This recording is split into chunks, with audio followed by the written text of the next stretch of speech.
Hola, bon dia.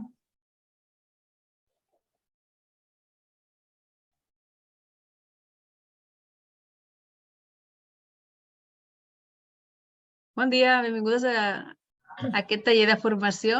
Si un cas, deixem un parell de minuts fins que totes us acabeu de connectar.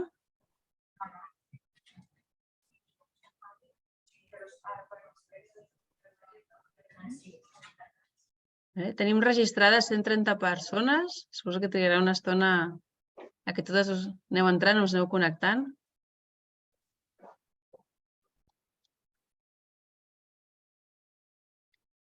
Us animem a que tingueu la càmera oberta. Sí que si voleu el micro apagat ens ajudarà a millorar el so.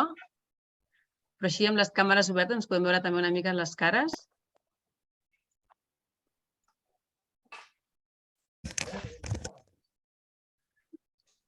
D'acord, doncs vinga, comencem. Jo soc la Núria Balló, directora de programes del VIST. Us dedicaré un parell de minuts a presentar-vos el programa Científiques perquè pugueu veure tota la dimensió i totes les accions que estan pensades perquè aquest programa tingui èxit. I després donaré la pas a la Bea Cordero, que és l'autèntica facilitadora d'aquest curs i que us donarà totes les eines per fer una bona presentació el dia de les visites. Doncs deixeu-me que us presenti aquesta petita presentació que he preparat i comencem.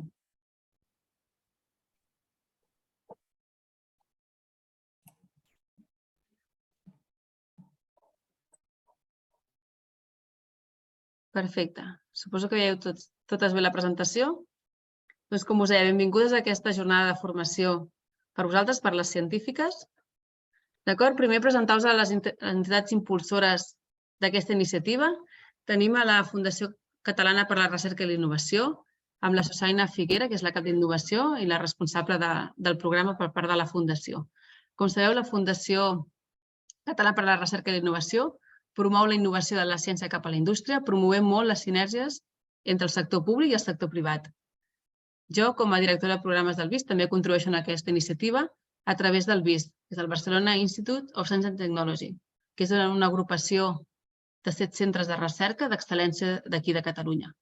També comptem amb la participació de la Generalitat de Catalunya, del Departament d'Educació, a través de la Mireia Braut, que és assessora tècnica docent del programa STEMcat. A més, comptem amb col·laboradors i aquí voldria destacar la participació de la Bea Cordero, juntament amb el Salva Ferrer, per part d'Eduscopi, que ens ajuden a tot el que és la formació per vosaltres, per les investigadores, també la producció d'una guia didàctica, que després us mencionaré què és un recurs que oferim també a les escoles. També aquest any és una novetat, comptem amb l'equip docent de l'Institut Angeleta Ferrer, que és una iniciativa que hem impulsat juntament amb el VIST i el Departament d'Educació per promoure que la ciència de frontera arribi a les aules. Així tenim la Míriam Martí i la Marina Marzà, que ens ajuden al que és la formació pels docents que participen també a les científiques.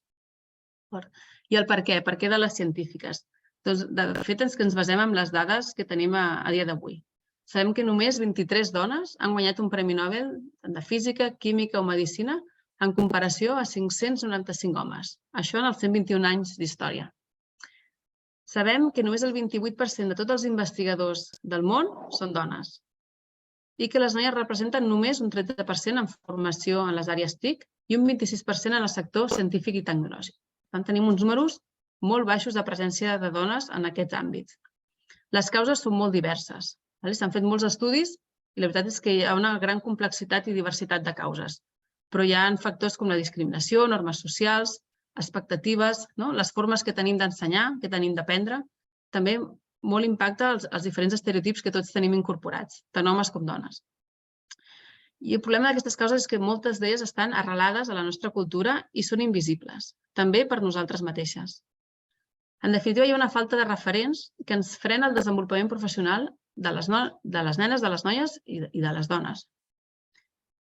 I veiem que cada vegada, amb aquesta revolució tecnològica i digital que estem visquent, els professionals dels àmbits científics i tecnològics cada vegada seran més reclamats. Per tant, serà una manera d'ajudar que aquesta diferència entre oferta i demanda les noies hi juguin un paper important i siguin competitives en el mercat laboral, de tots els àmbits, no només de les que es dedicaran a ciències, sinó també de les que es dedicaran a àmbits més de l'àmbit humanístic o artístic. Les competències digitals i tecnològiques seran un requeriment per a tots els professionals en els propers anys. Veiem que tant les nenes com dones són persones claus si volem crear solucions per millorar la societat i generar un món més sostenible i inclusiu. Per tant, hem de formar part de promoure una població amb major talent i convertir la nova generació de noies en la nova generació d'STEAM. En aquest àmbit hi ha moltes entitats que han anat generant molts recursos i moltes iniciatives per anar promovent aquest interès per la ciència i la tecnologia de les noies. Nosaltres, amb la Fundació Catalana per a la Recerca i l'Innovació, juntament amb el departament, vam dissenyar ja fa 5 anys aquest programa de les científiques, que fa 5 anys l'objectiu era fer una crida a investigadores, 100 investigadores, tant de l'àmbit públic com privat, perquè visitessin escoles de tot Catalunya el dia 11 de febrer, aprofitant el Dia Internacional de la Nena i la Dona i la Ciència. He de dir que després de 5 anys ja som 500 les que participem en aquesta activitat. Per tant, estem molt contentes que aquesta activitat estigui arraigant en el nostre sistema, tant per l'interès que està aixecant en l'àmbit de la investigació, tant pública com privada, com també en l'àmbit educatiu. L'objectiu de les científiques són donar visibilitat a la nostra comunitat de dones i ciència, posant en relleu el nostre paper estratègic tant dins de l'acadèmia com dins de l'empresa. També a nivell de recerca volem promoure una creació de comunitat de dones investigadores, tant del sistema públic com del sistema privat.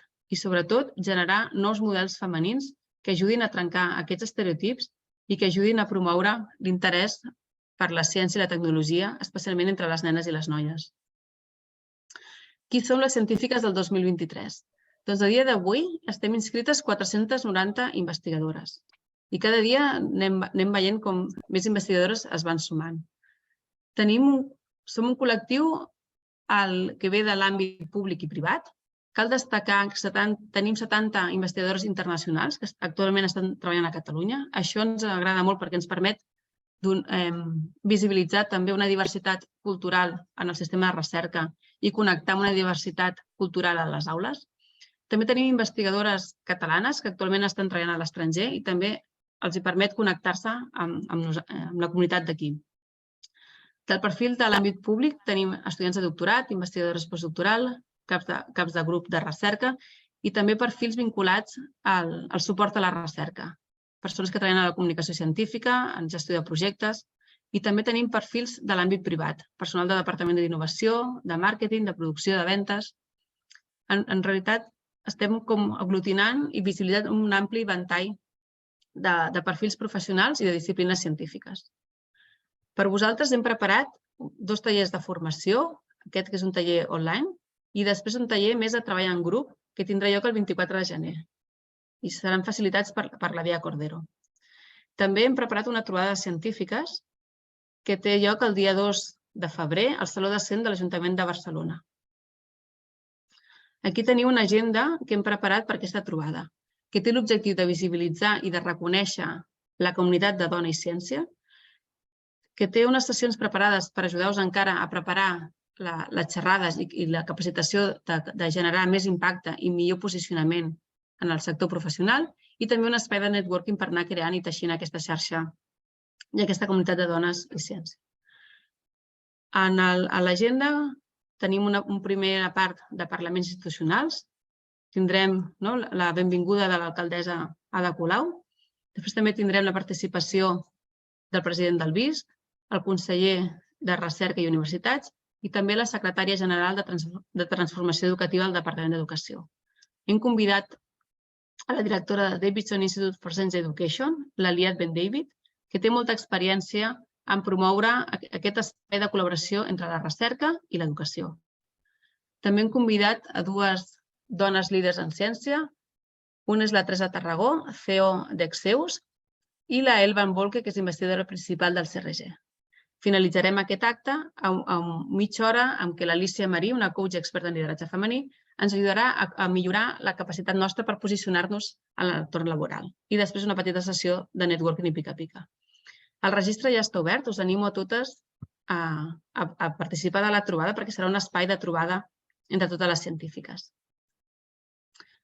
Del programa de les científiques també és una novetat d'aquest any que hem promogut un curs de formació per docents. Així, els docents amb els quals vosaltres interactuareu també han rebut píldores formatives de com fer ús d'una guia didàctica que per part d'Eduscopi ens han ajudat a elaborar, que els ofereixen activitats per fer a l'aula abans de la vostra visita, durant la vostra visita i després de la vostra visita.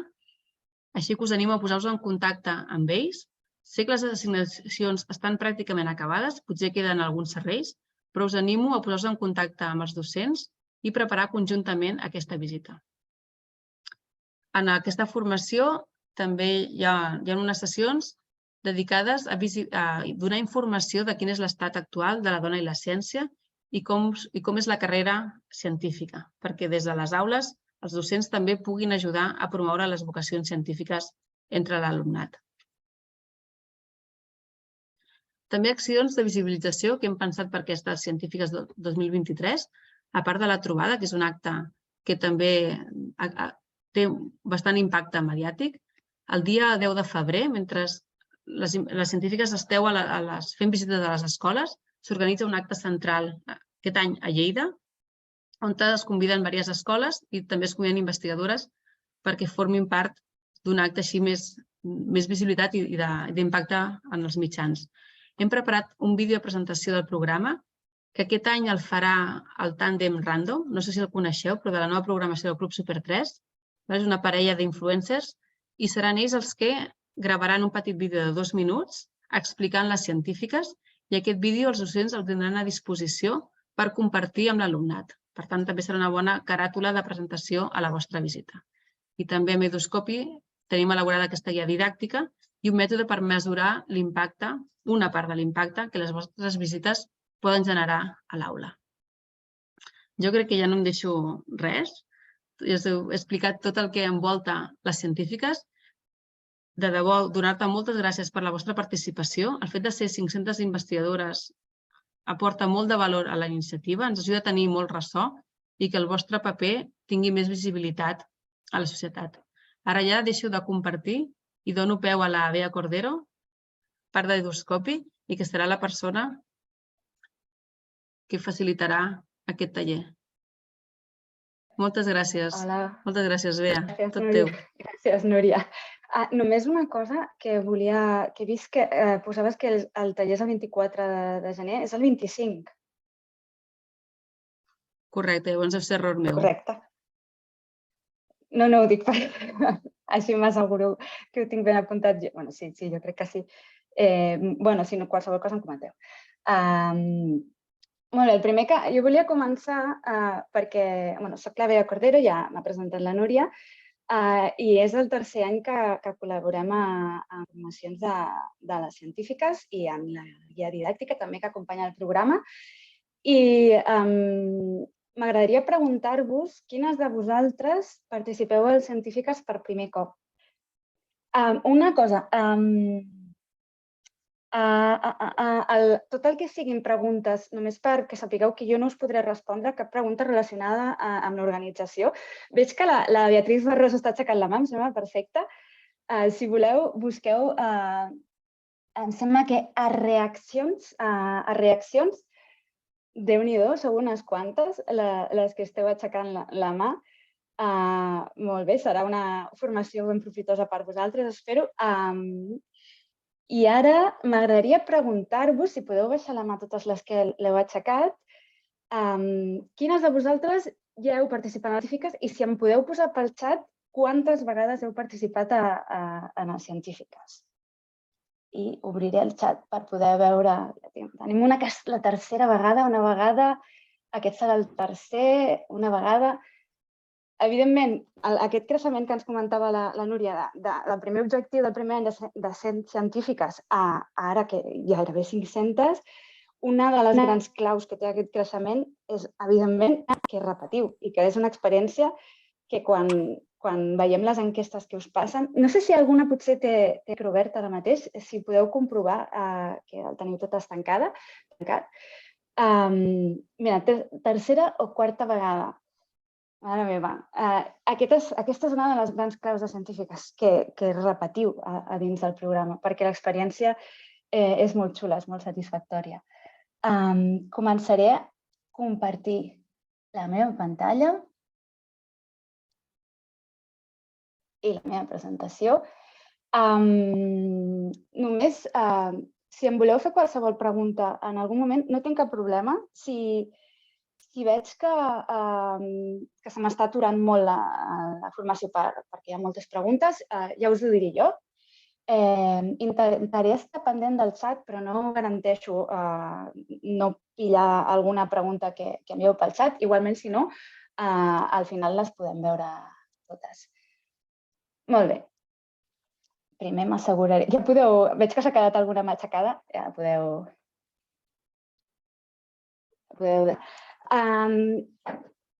bé. El primer que volia comentar, i aquesta és una transparència que ja és tot un clàssic per mi, són els objectius de la sessió, que en aquest cas és el 10 de febrer, no és l'11 de febrer, que és conèixer una científica, que això és el més important de tot, us coneixen a vosaltres, descobrir la recerca que fa, trencar estereotips i generar curiositat. Aquests són els nostres objectius principals de la sessió que fareu vosaltres el dia 10 de febrer. La Núria us ha explicat una mica tot el que els materials i recursos que se us ofereix des del programa Científiques.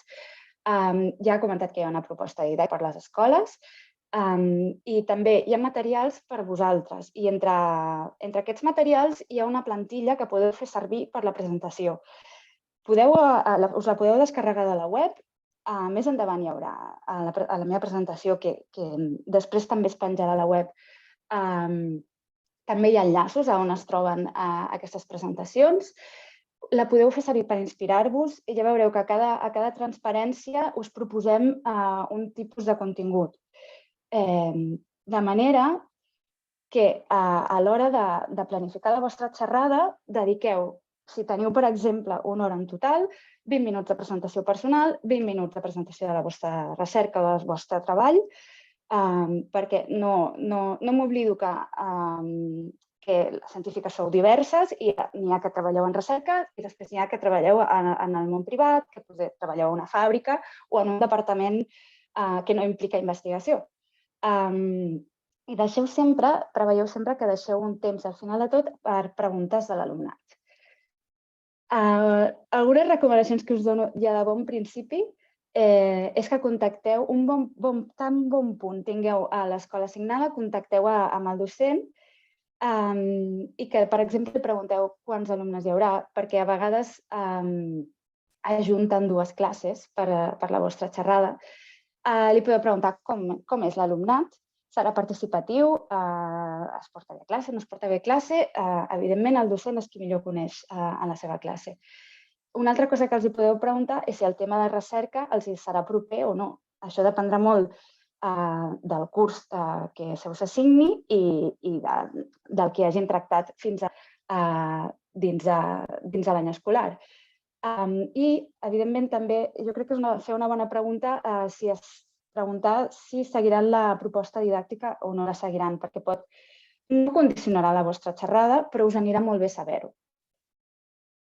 Molt bé, doncs comencem a parlar de comunicació i primer vull començar mostrant-vos aquesta imatge. Aquesta imatge ja té molts anys. És una conferència divulgativa a la Royal Society de Londres. Veieu que l'auditori està ben ple i una vegada preparant una xerrada vaig trobar que tenien tant d'èxit aquestes conferències que es feien en busos al carrer de davant de la Royal Society de Londres i que van haver de fer que el carrer fos unidireccional i que va ser el primer carrer unidireccional de tot Londres. Em va enamorar aquesta dada i sempre que puc la comparteixo. La persona que estem veient aquí, que està donant la conferència, és Faraday, és una persona que és ben coneguda per nosaltres ara mateix. i que té una història molt bonica perquè ell va començar com a oient d'aquestes conferències. Ell treballava en una impremta i era un apassionat de la ciència. I anava a aquestes conferències i, a més, també, el fet de treballar a la impremta feia que es llegís els llibres que enquadernava. A totes les conferències que anava prenia molts apunts, de tal manera que al final aconseguia... Va agafar totes les conferències que va fer al seu... Hola, tinc algun comentari? O si no, recordeu apagar els micros. Bé, doncs a totes les conferències que va fer d'un dels conferenciants les va enquadernar i li va donar al conferenciant. I d'aquesta manera va aconseguir una plaça dins de l'equip d'investigació d'aquest conferenciant, va començar a evolucionar com a científic i va acabar sent ell qui donava les conferències. Aquesta és la manera com vam començar a fer comunicació científica, donant conferències a un públic més ampli, escrivint llibres, i al cap d'uns anys vam evolucionar cap a altres mitjans de comunicació que van sorgir amb el desenvolupament de la tecnologia. Aquí us estic posant un altre personatge, que és Carl Sagan, molt conegut per la seva sèrie Cosmos. Aquí ja estem comunicant a través d'un altre llenguatge, el llenguatge televisiu. Cal destacar que la sèrie Cosmos no seria el que és sense l'Andruyan, que va ser la productora de la primera tongada de capítols de Cosmos i també de la segona, que podem veure ara mateix. I llavors, si seguim aquesta evolució en el món de la comunicació científica, què ens trobarem ara? Que ara comencem a comunicar, o ja fa uns anys que comuniquem, a través de les xarxes socials. Aquí us he posat un vídeo d'una youtuber i una foto de TikTok, perquè són els sistemes de comunicació que trobarem ara, que més comúment seguirà la nostra audiència. En el que ens podem fixar és que en evolucionar la tecnologia i la manera com comuniquem, el nostre públic també té unes expectatives diferents, en el sentit que ara estem acostumats a tenir estímuls molt més freqüentment. La informació la trobem en vídeos més curts, per exemple, si ens fixem al TikTok o fins i tot amb el YouTube, tot va una mica més ràpid i això influeix a la nostra audiència. Llavors, nosaltres quin format estem fent servir aquí? Doncs la gran majoria de vosaltres crec que aneu presencialment, per tant, esteu fent servir el primer, però podeu tenir en compte tota l'evolució que hem tingut fins ara i què està esperant la nostra audiència i, a més, podeu també, evidentment, aprofitar tots els avenços tecnològics que hi ha hagut, incorporar vídeos, incorporar música, incorporar moltes altres coses a la vostra presentació. I l'última cosa en la que em vull fixar d'aquesta transparència és que els primers dos exemples que he posat són homes, però el tercer ja és una dona. I és que part del que hem observat és la incorporació de la dona també en la comunicació científica. Més canvis que hem vist en la comunicació és que abans era unidireccional. Una persona es comunicava amb un públic i no esperava una resposta. Cada vegada més incentivem la participació de la nostra audiència. També ara passem d'uns formats com pot ser els llibres, o fer una conferència a la ràdio, a la televisió, els més tradicionals. Ara podem barrejar moltes altres coses. Podem també tenir tendència a, per exemple, fer servir art dins dels nostres projectes de comunicació científica. Tot això ho podeu incorporar, ho podeu aprofitar. Ja veureu que trobareu consells per poder fer-ho en la vostra presentació.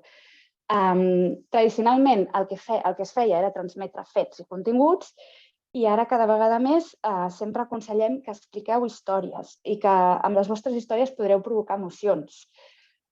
Explicar una història és, si sabeu que teniu una història personal sobre un detall de l'explicació que heu de fer, doncs aprofiteu per explicar-la. Si sabeu que existeix una història, com per exemple, jo sabia que existia la història de Faraday, doncs també la podeu explicar. També podeu podeu estructurar la vostra xerrada com si fos una història, perquè al final tu pots trobar un problema, buscar una solució i obtenir uns resultats. Tot això, ara ho estic explicant aquí, però tot això ho teniu a la formació que està penjada al web de l'any passat, que és una formació específicament per preparar la vostra xerrada de cara a les escoles. Molt bé, ens endinsem ara en el que és la comunicació efectiva. La definició, molt senzilla, és que transmetem un missatge de manera entenedora, molt clara, a un receptor. I que ho hem de fer sense provocar dubtes, confusions o possibles interpretacions equivocades. Al final de la nostra transmissió d'informació hi ha d'haver una persona que pensi el que pensa aquesta noia. Entenc al 100% això que m'acabes de dir. Llavors, en quines circumstàncies ho farem nosaltres? Ho farem a dins de l'aula. El professorat, els docents, evidentment, per el tipus de feina que tenen, han de treballar les seves habilitats comunicatives. Han de tenir un bon discurs dins el que fan en el seu dia a dia. I, sobretot, han d'interactuar amb l'alumnat. I com a últim punt que em sembla molt interessant del nostre context, que és l'escolar, és que la llengua és un instrument d'aprenentatge en aquest context. I és més, jo vull fer una altra reflexió encara, dient que la llengua que utilitzem amb l'alumnat el dia que els anem a veure té molt a veure amb la percepció que l'alumnat té i tindrà de la ciència. I us vull donar una bona notícia ara mateix, i és que nosaltres enviem sempre enquestes a l'alumnat dins de programes científics i els demanem que ens escriguin com és la ciència i els donem uns adjectius que poden escollir. I veieu que en general les respostes són sorprenent, útil, apassionant, creativa, divertida. Suposo que heu notat que he agafat les positives. I en segon lloc tenim complicada. Això té a veure, aquesta és la percepció que tenen sobre la ciència en general. Però els fem una altra pregunta. També els preguntem que amb els mateixos adjectius ens escriguin la xerrada de la científica. I en aquest cas, el que obtenim és sorprenent, útil, divertida, apassionant, creativa i complicada va molt més tard. I per això jo us vull felicitar, perquè això vol dir que esteu fent un gran esforç comunicatiu per ser properes, per fer arribar la ciència que feu vosaltres a l'alumnat i que ho esteu aconseguint i que disfruten molt de la vostra xerrada els alumnes que aneu a veure. Molt bé, ara m'agradaria fer-vos una altra pregunta. Repassarem un moment els elements de la comunicació, són l'emissor, el receptor, el codi, el canal, el missatge, el referent, la situació i el soroll. Així, preguntant una mica a bote pronto, quin creieu que és el més important per vosaltres?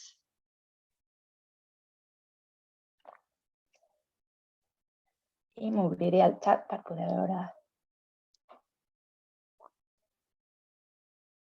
El receptor, el codi, molt important, tots, el missatge, molt bé, molt bé. Perdona, vull anar a recuperar la resposta del receptor. Meritxell, per què has respost al receptor? Pots argumentar. Em sentiu? Sí, jo sí. Jo el receptor perquè penso que és molt important conèixer el públic a qui et dirigeixes, perquè sabent el públic pots establir el canal, el missatge, pots també conèixer el soroll i la resta d'elements, el codi, la situació. És el que fas servir per adaptar tota la resta d'elements. Sí. Perfecte, m'agrada molt la teva resposta. Molt bé. Us afegiré encara un altre input sobre el receptor. I és que el receptor no només us serveix per adequar tota la resta d'elements, que ara repassarem sinó que el receptor també, vosaltres us comuniqueu amb ell, però ell també es pot comunicar amb vosaltres, ja sigui perquè l'interpel·leu directament com perquè l'observeu. Podeu estar molt pendent de les seves reaccions o fins i tot pensar accions ja directament per fer-los reaccionar. I no necessàriament fent preguntes. Si, per exemple, fent servir l'humor o la sorpresa, nosaltres després podem reaccionar a la seva sorpresa. Per tant, també va molt bé que estiguem pendents del nostre receptor. Llavors, moltes dèieu el missatge. Evidentment, el missatge és importantíssim. Després parlarem que cal que escolliu molt bé els missatges que vulgueu transmetre, però que sigueu conscients que de manera implícita a la participació vostra en el programa Científiques també esteu enviant un missatge, i és que les dones fem ciència, que per això existeix el Científiques, i que la ciència mola, així directament dit. I és que anem a explicar la nostra recerca i ho anem a fer. És que ja veieu els resultats que obteniu a les enquestes. És evident que transmeteu la vostra passió per la ciència. Llavors, més enllà del que després escolliu com el vostre missatge principal, que sapigueu que estem transmetent moltes altres coses. Moltes dèieu també el codi. El codi té molt a veure també amb l'adaptació que fem del llenguatge que fem servir. I també té molt a veure amb un altre dels elements, que és el referent. El referent és tot allò al que fem referència, valga la redundància, mentre parlem, que siguin coses, conceptes. I llavors és important que no siguin molt allunyats de la seva realitat.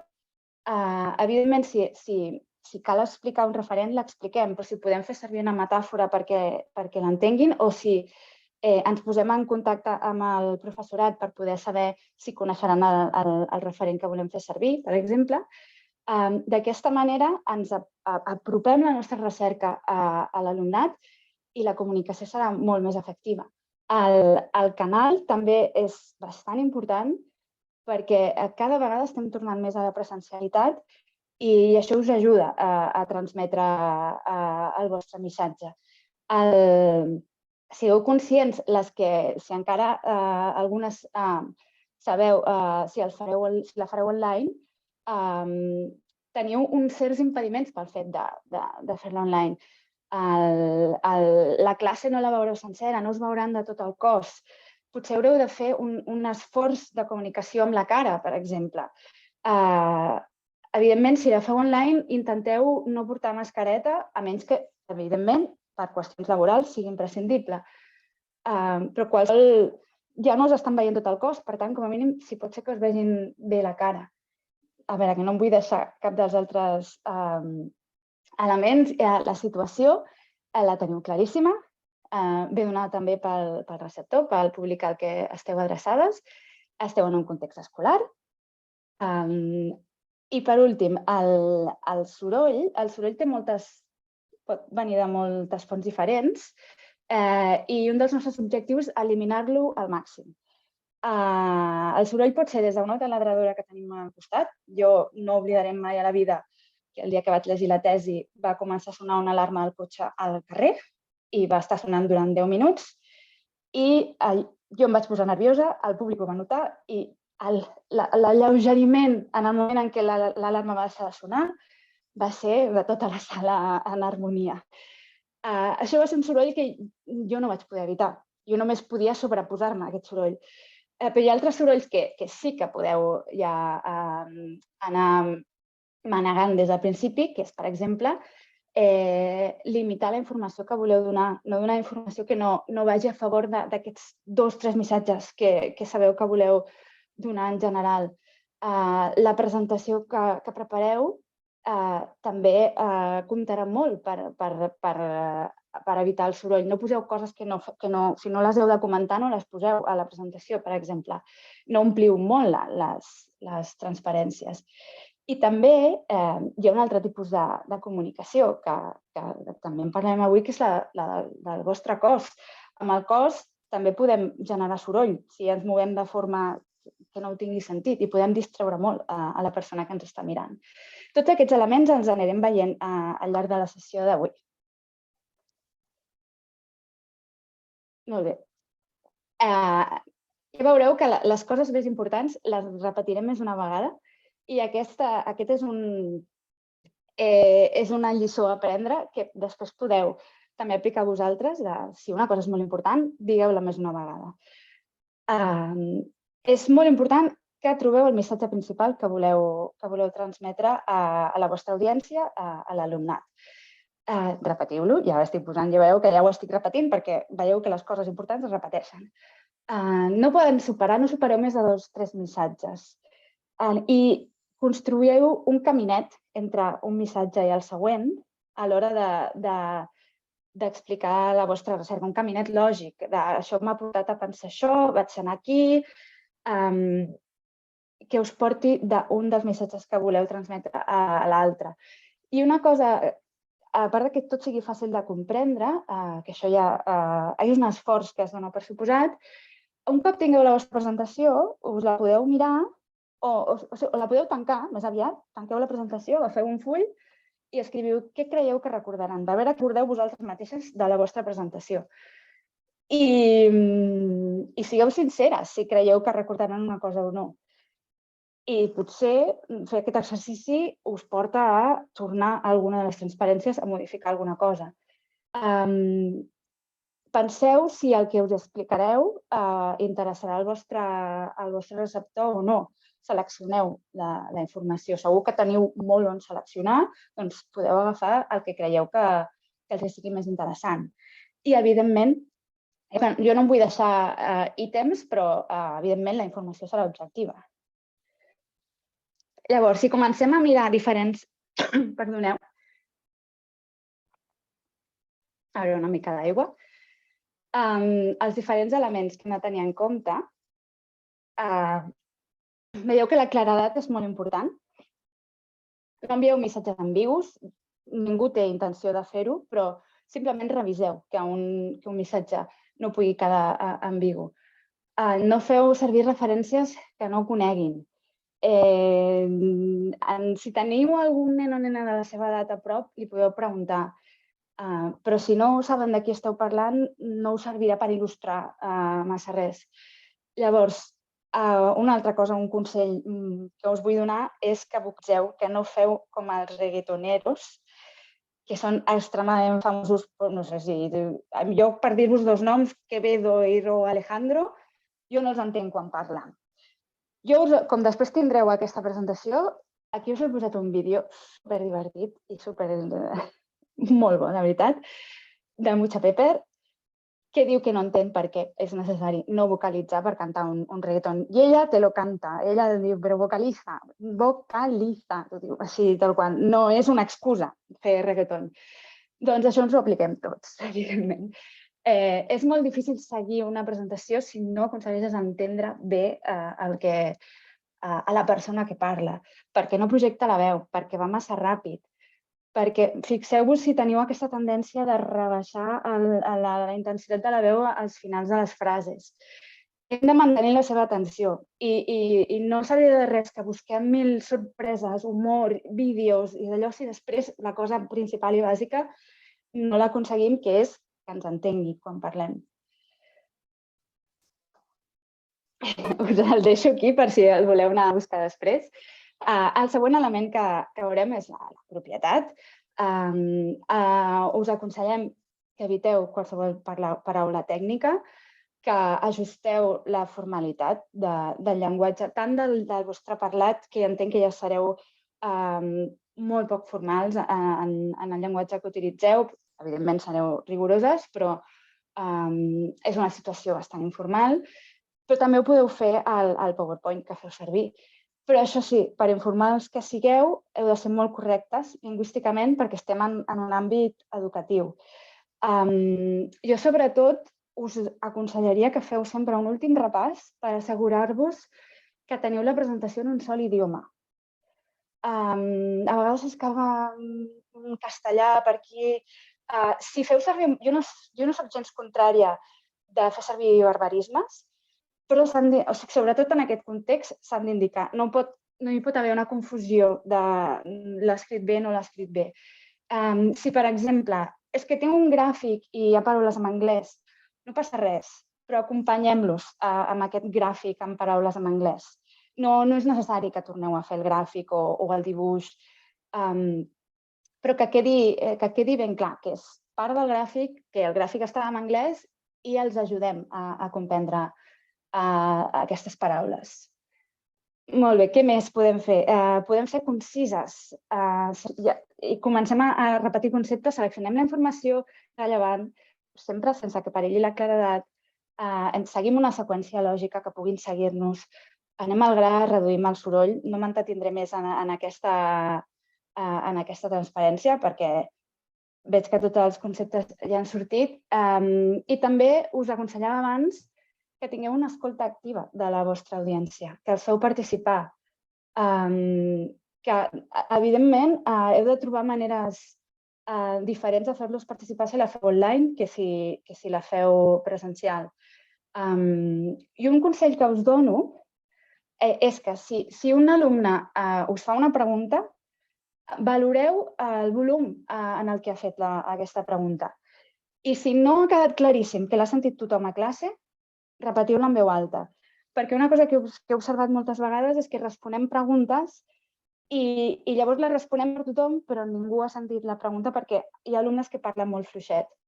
I si, per exemple, imagineu-vos que al principi de la classe feu preguntes per mobilitzar continguts, per exemple, sobre el canvi climàtic, si després, si aconseguiu estar molt atentes i després quan parleu d'algun d'aquests temes feu referència a que ells us han dit alguna cosa, els fareu sentir valorats, escoltats.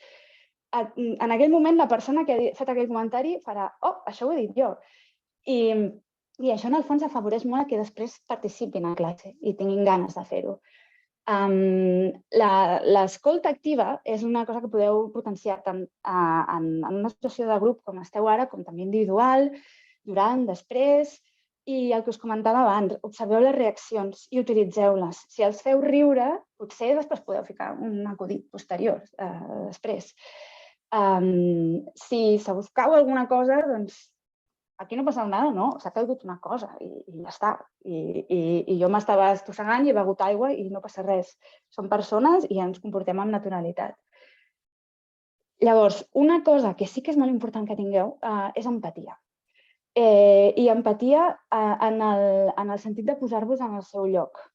L'edat que tenen, els interessos que poden tenir, que si, per exemple, he posat un reggaeton, jo he pensat que us faria riure posant un reggaeton. Era un moment en el que ja volia tenir algun tipus de generar alguna reacció amb vosaltres. Potser si estic en un context de gent més jove, estan molt més acostumats al reggaeton i no els sorprèn que una persona que en principi està parlant de comunicació científica posi un reggaeton.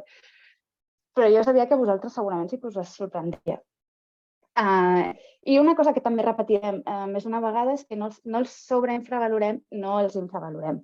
Saben coses, ningú és una clean slate, que diuen els anglesos, però no ens passem amb els seus coneixements.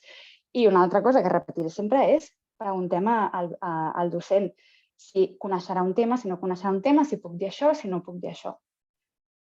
I un altre tipus de comunicació en el que ens fixarem una mica més endavant és la no verbal. Si mireu-los, evidentment, i no us deixeu a ningú, si pot ser. Penseu en els que seuen a darrere de tot, que potser fins i tot no us senten tan bé com els que estan al principi de tot, que us puguin veure a la cara, que veieu que els mireu, que interaccioneu amb ells. Podeu moure, ja veieu que jo em moc molt, jo aquest problema no el tinc, i intenteu tenir una postura relaxada. Després tornarem una mica més sobre aquest tema. I en aquest punt us vull dir que suposo que heu notat que tota la comunicació de la que he estat parlant fins ara l'he portat molt i l'he traslladat molt a la situació que viureu vosaltres el dia 10, que és que estareu en una classe parlant per un auditori. Però la comunicació efectiva, com a tal, es dona molt dins l'àmbit laboral, es treballa molt en aquest àmbit i la podeu fer servir molt més enllà de fer xerrades. La podeu fer servir, ara això ho tinc a la seva transparència, la podeu fer servir, per exemple, que va molt bé per enviar mails. Imagineu tot el que he dit, l'empatia, la concisió, no sé si heu rebut mails escrits massa ràpid, segurament, desorganitzats, tots aquests elements els podem fer servir en el nostre dia a dia quan parlem amb persones, quan estem a una reunió amb col·legues. Torno un moment a la presentació anterior, només per dir-vos que hi ha diferents tipus de comunicació efectiva, la formal i informal, vosaltres clarament esteu tenint més a l'àmbit informal en aquesta xerrada, ascendent-descendent, en el vostre cas és descendent, perquè això es refereix a una jerarquia. Si estiguéssiu, per exemple, fóssiu un alumne de doctorat i estiguéssiu presentant el doctorat, seria ascendent quan ens referim al tribunal, per exemple. I horitzontal és una reunió entre iguals. Llavors, us deia que la podem tenir en compte també en les reunions que fem amb altres persones. I en relació a això, i ho he deixat aquí al final perquè no té tant a veure amb la vostra xerrada, el respecte. El respecte inclou respectar els torns de paraula i no interrompre. Jo no volia deixar-me una de les categories de la comunicació efectiva, però, evidentment, si vosaltres esteu xerrant, no haureu d'estar tan pendents de no interrompre o de torns de paraula perquè esteu parlant vosaltres. Sí que podeu endur-vos que si els feu parlar, feu aquest esforç d'intentar que no s'interrompin entre ells, per exemple, tot i que això, evidentment, us ajudarà al docent a poder aconseguir-ho. Però, us volia dir aquest últim apunt. I ara sí que vull fer un recull de tots els beneficis que us portarà a aplicar els elements de la comunicació efectiva en el vostre dia a dia. I és que millorar-la us pot fer servir per aconseguir finançament, per trobar feina, per col·laborar amb altres disciplines. Jo no sé quantes vegades jo vaig fer un doctorat, també, ja ho he dit, que vaig fer un doctorat i anava a conferències i a vegades m'hagués agradat molt tenir més capacitat per entendre els meus col·legues que feien altres disciplines. I la meva tendència era pensar és que jo no ho entenc, però ells també haguessin pogut fer l'esforç d'estar en un congrés, hi ha gent de moltes disciplines i jo sé que hi ha paraules que només les coneixem les persones que estem completament especialitzades en aquest tema. Doncs potser si jo hagués entès algun dels meus col·legues, hagués pogut pensar que podia col·laborar amb ells. Us servirà també per escriure articles de recerca millors i més comprensibles, ser millors mestres i mentors, sobretot quan et dediques a la recerca, però també en l'àmbit laboral, som mentors i mentores i expliquem coses a les persones que treballen amb nosaltres.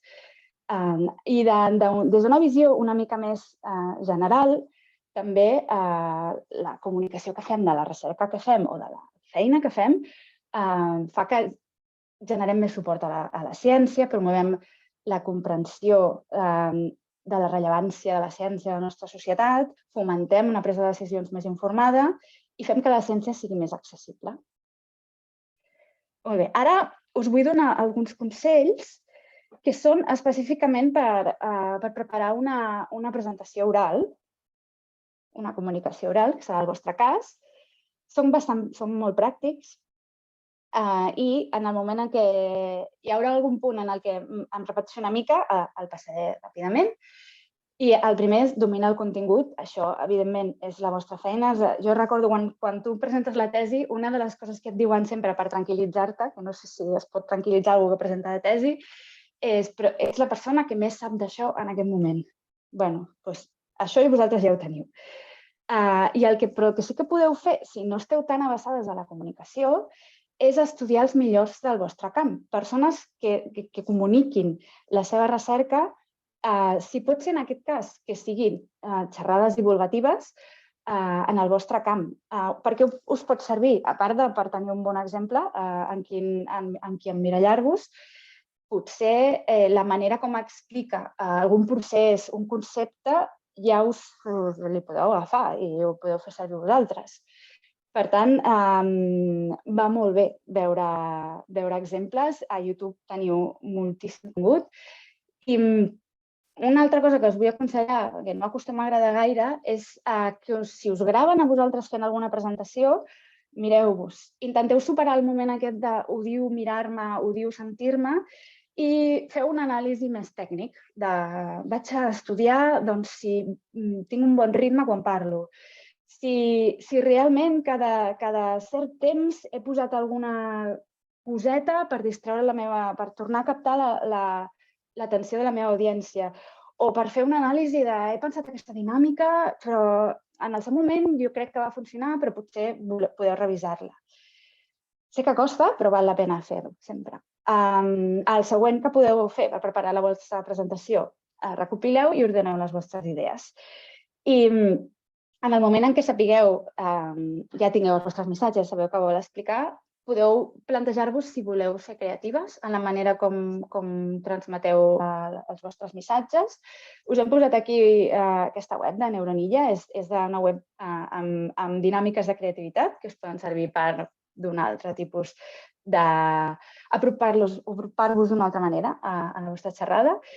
I, per exemple, us he posat aquí, això que estem veient aquí, aquesta bogeria que hi ha a la transparència, és un mapa mental. És un mapa mental que és d'un company meu de feina, que és dels mapes mentals, i això és una presentació. No és aquesta presentació, és una altra presentació que va fer ell. I em va dir, i com ho faig jo? Doncs jo m'apunto en un full, ell fa servir tablet, tots els conceptes que vull que surtin. A tot això li dedico una transparència. Sense, així, a la brava, ho apunto. I llavors m'agafo cada concepte i li poso una jerarquia i faig subgrups. I d'aquesta manera aconsegueix aquest mapa mental. I després ell es fa un viatge dins el seu mapa mental. Molt bé, aquesta és una manera possible de començar a treballar en la vostra presentació. I una altra cosa que podem pensar, ja de bon principi, és el tret de sortida. El meu tret de sortida ha estat preguntar-vos, que m'ha encantat, que totes heu anat directament a aixecar les mans, estem totes acostumadíssimes al Zoom ja. Quantes havíeu participat en el programa Científiques? Era espectacular? No, no era espectacular. No cal que tot sigui espectacular sempre. Però sí que està molt bé interaccionar amb la teva audiència. Despertar la teva audiència. Despertar la teva audiència no vol dir fer així i comencem, sinó que és fer alguna cosa que no s'esperin en aquell moment. Que sigui més enllà de hola, que avui parlarem de no sé què, no sé quantos. Jo us he posat aquí, començar a notar que m'agrada la música, us he posat aquí la Simfonia de la sorpresa de Haydn. Jo tota la vida em pensava, a mi m'agrada molt la música clàssica, i tota la vida em pensava que era una sinfonia, que és una sinfonia que comença amb el piano, amb una melodia molt dolça i que de cop fa brrrm. I tota la vida em pensava que era perquè la gent se li dormia als concerts, perquè és que no és ni el primer moviment de la sinfonia, sinó que quan estàs allà tot còmode i que comença a caure la bava, et desperten. Això no està confirmat per Haydn, i ho he buscat perquè m'agrada confirmar les meves fonts, però no està confirmat per Haydn. Igualment, és la manera de tornar l'atenció del seu espectador. I potser em dieu vosaltres, ostres, música clàssica, no sé de què m'estàs parlant, no sé com fa la Sinfonia de la sorpresa de Haydn. És molt lícit que penseu això. Però hi ha el Despacito. El Despacito segur que totes l'heu sentit i a totes us sona. Doncs el Despacito també juga amb la sorpresa.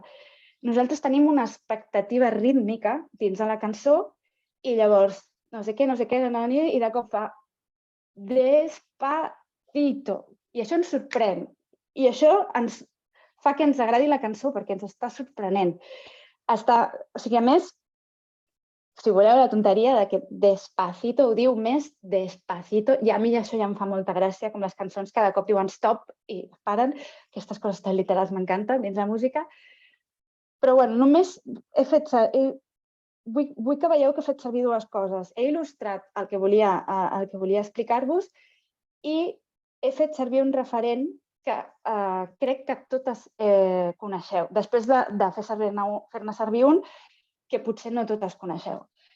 I això és ordres del meu company de feina. No puc deixar de posar el Despacito i no posar l'Ivo Divo, que espero que ara tingueu curiositat per saber què és, perquè és una cançó sobre biologia evolutiva amb la música del Despacito. O sigui que és fantàstica la versió, va rapidíssima, o sigui que l'haureu de parar i tornar a veure què està dient exactament, però és genial. Aquest noi fa versions molt xules de cançons. Molt bé, torno a la meva presentació perquè els pot sorprendre. Expliqueu històries, feu referència a notícies que acaben de sortir, fiqueu art dins la vostra presentació, penseu quins elements podeu tenir en comú amb ells i amb elles, i també, sempre molt important, que això ja ho hem començat abans, que tot el que expliqueu ha de tenir un ordre, una jerarquia i heu de controlar el temps que teniu disponible. Els elements de suport que fareu servir no són els protagonistes. Vosaltres sou les protagonistes. El que els agrada és conèixer-vos a vosaltres. Ja veureu que a l'entorn de preguntes que si feu al final, la gran majoria de preguntes seran per vosaltres de què volíeu ser de petites, què us agradava, què us agrada fer ara. Tot això és el que conèixer-vos a vosaltres és l'esdeveniment del dia. Per què us ha de servir la presentació? Que ja hem dit que no és el focus principal. Per guiar-vos, per saber què voleu dir en cada moment, per exemple. Podeu fer servir per mantenir l'atenció, posant un vídeo, posant una cosa divertida, com acabo de fer jo ara, i us ajudarà a ser memorable també. Memorables podeu ser vosaltres mateixes, perfectament. Això ja va més a personalitats, però potser dius, és que a mi no m'agrada fer el pallasso, expressió fatalment feta servir ara mateix per mi. Podeu posar GIFs, podeu posar imatges divertides, podeu posar Pokémons, l'únic és que els parli interacció amb ells, que els diguin alguna cosa, els cridin l'atenció. I també és molt aconsellable que poseu una idea per diapositiva, que no comenceu a omplir les diapositives amb temes diferents, sinó que cada diapositiva parli d'un tema. I que siguin senzills, pocs elements, poc text. Això sempre és el que sempre s'aconsella. Us he posat aquí un exemple, ara sortiré un moment de la presentació. Una web, és un PDF, que si us sentiu identificades amb qualsevol dels exemples que veieu en aquest PDF, ja sabeu que heu d'anar a modificar alguna cosa de la vostra presentació, perquè en aquesta es diu Possibly the worst PowerPoint presentation ever. O sigui que mireu a veure que no hi hagi res a la vostra presentació del que hi ha aquí. Què està passant aquí? Doncs, evidentment, esteu a una classe, tindreu una pantalla, hi ha última fila dins de classe. Això és, o sigui, no hi ha persona en vista de links que arribi a veure aquestes paraules. Poseu molt poca lletra, poseu-la gran. Si alguna cosa no hi ha manera perquè no us cap, ajudeu-los a ressaltar el que han de mirar. I sobretot, si heu de posar una transparència així, que llavors l'heu de llegir, no les feu servir, perquè si no ho poden veure no us podran seguir. A més, aquí també us aconsellen. Aneu molt en compte amb els colors.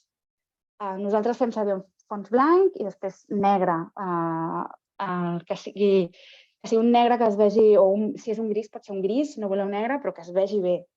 Que si veieu algú fent així, llavors és que els colors no estan ben escollits.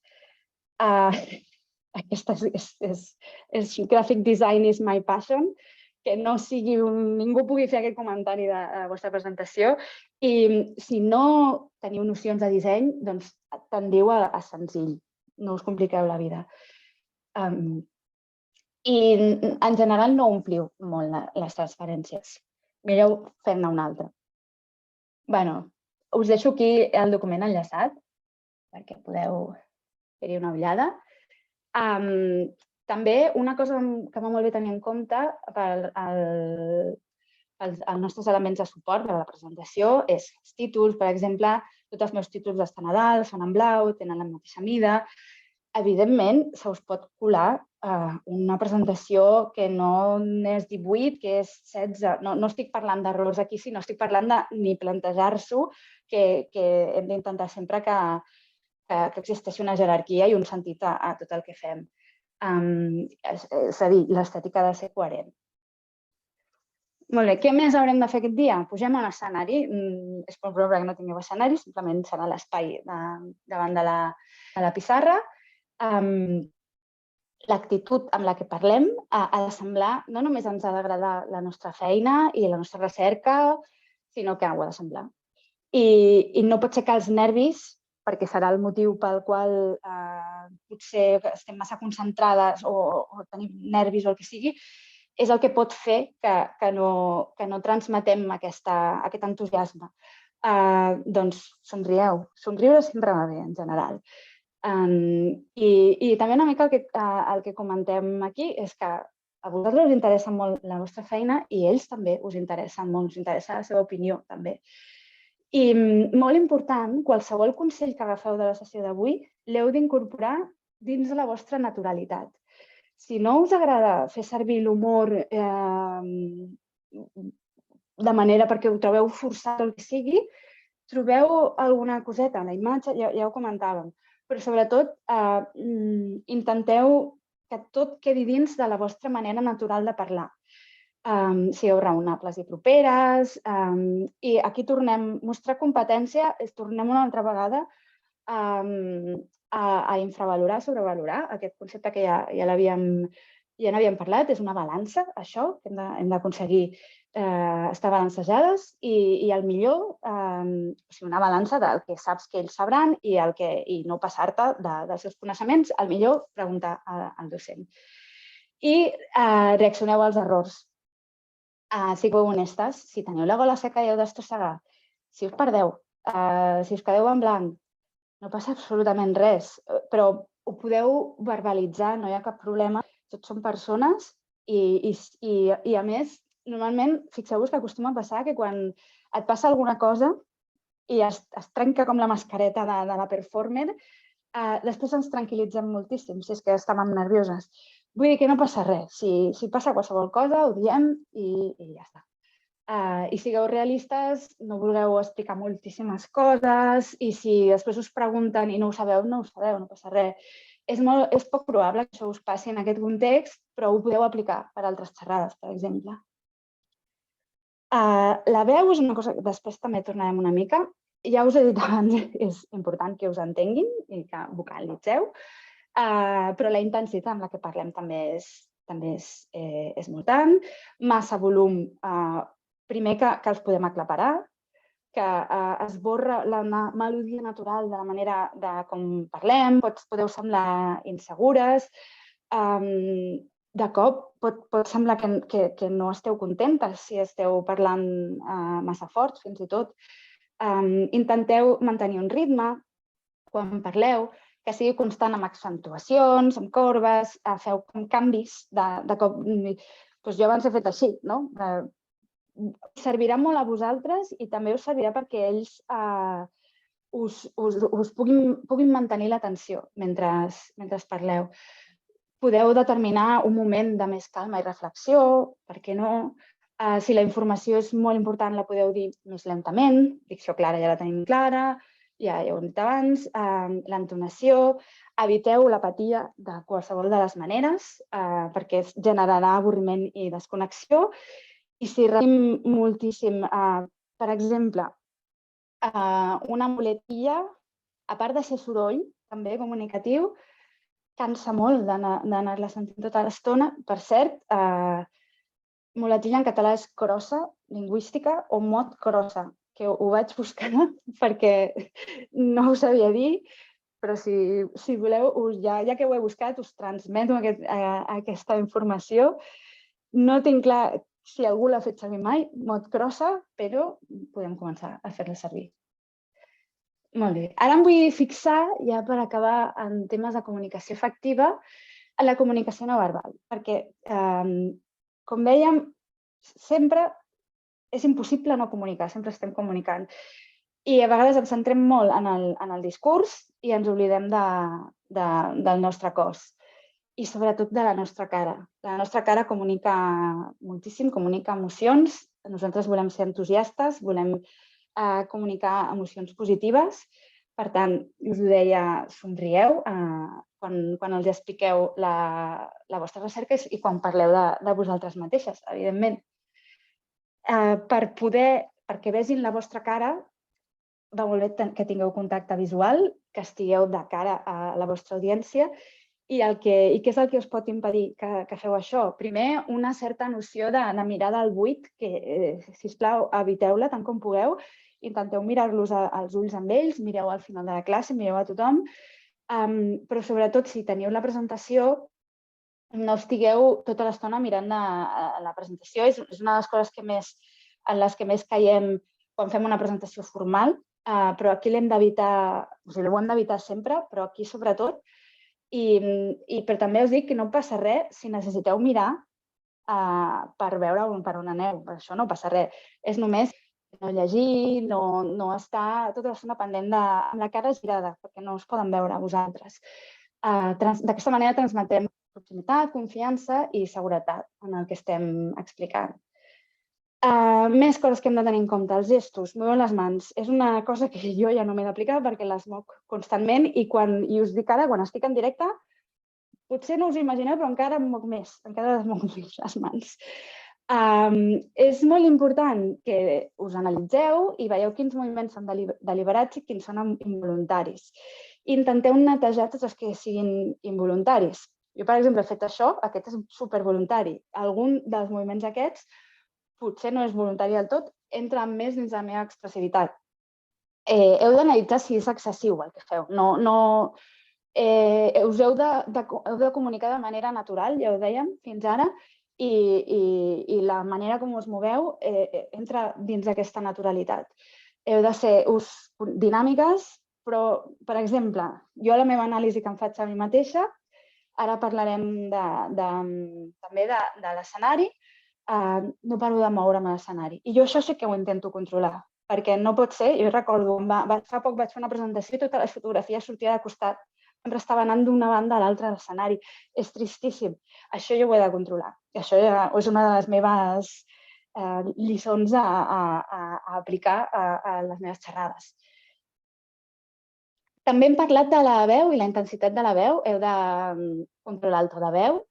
Us heu d'assegurar que la veu rebota a les parets, perquè heu de projectar la veu dins de la classe. Si esteu en format online, heu d'anar molt en compte amb problemes tècnics i en el micro que tingueu. Sisplau, és que a vegades agafem el micro que... Si heu de demanar el micro a un company, demaneu-lo. Si heu de demanar al jefe el micro, canvieu de micro. Si alguna vegada us han dit allò típic d'apropa't al micro, que no... És molt important. Si no us senten bé per problemes tècnics, és que serà una pena tot l'esforç que fareu vosaltres perquè no us sentiran bé i això ja desmunta tot el que fas. La paralingüística, més enllà del llenguatge, el to de veu, el volum, les inflexions, l'entonació, el to és més agut o més greu. Segons el que estigui dient, jo puc parlar més greu o de cop puc cridar l'atenció i dir una cosa una mica més aguda. El llenguatge no verbal, la postura en la que estigueu. Hi ha com una postura de descans quan estem de peu, que, de fet, sempre heu d'evitar una mica aquesta postura d'aquí. M'he posat pantalons només per aquest moment i podeu buscar una postura en la que vosaltres esteu relaxades, tranquil·les. Jo no necessito això perquè estic tota l'estona així, però si en algun moment esteu més relaxades, podeu buscar així, una postura en la que estigueu realment relaxades i tranquil·les mentre heu. El que us deia abans, sigueu conscients de l'escenari, penseu si podeu moure's dins de la classe, si hi ha passadís. Segons com estigui la classe, potser estan en taules en grups i us podeu moure una mica per allà. Vigileu sempre que no perdeu massa la visió de la vostra audiència i el que sí que estigueu pendents, perquè pot ser que us passi que no tingueu passador de diapositives i que hàgiu de tornar sempre a l'ordinador de la classe a passar les transparències. No us quedeu allà, no us quedeu darrere de la taula del docent, sinó apropeu-vos amb ell, feu aquest pas d'apropar-vos a les noies i als nois. Molt bé, i per últim, i això va sobretot adreçat a les que feu la xerrada online, la nostra aparença també comunica. I si, per exemple, portem bata, també estem comunicant. Si creieu que podeu evitar portar la bata mentre feu la vostra xerrada, doncs aprofiteu aquest moment per evitar tornar a donar la imatge aquesta de científic que porta bata. La persona que es dedica a la ciència ha de portar una bata, doncs no. I, evidentment, jo no crec que vosaltres aneu al col·le i us poseu una bata, per això ho adreço més a les que fareu la xerrada online. Parlem de ciència, perquè potser no has parlat de comunicació ciència fins ara. Una mica sí que he parlat, però no ho he centrat en la part més científica perquè aquesta és la formació que teniu penjada a la web ja. És un vídeo de YouTube. Perdoneu un moment que necessito fer això, si no, no podré.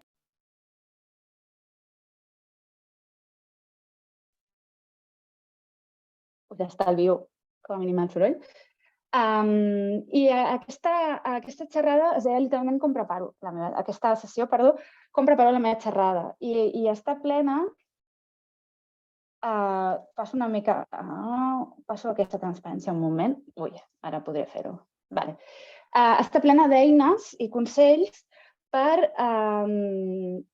literalment preparar la vostra xerrada a l'escola tenint en compte la corba d'atenció. La corba d'atenció només es refereix a que quan comencem a parlar l'atenció de la nostra audiència va baixant i llavors hem de pensar coses com, jo què sé, els vídeos que us heu anat posant, si us he fet alguna pregunta, alguna referència que jo us hagi donat que vosaltres haguéssiu dit, sí, és veritat, jo quan vaig presentar la tesi també em van dir que qualsevol cosa d'aquestes serveix per tornar a captar l'atenció de la vostra audiència.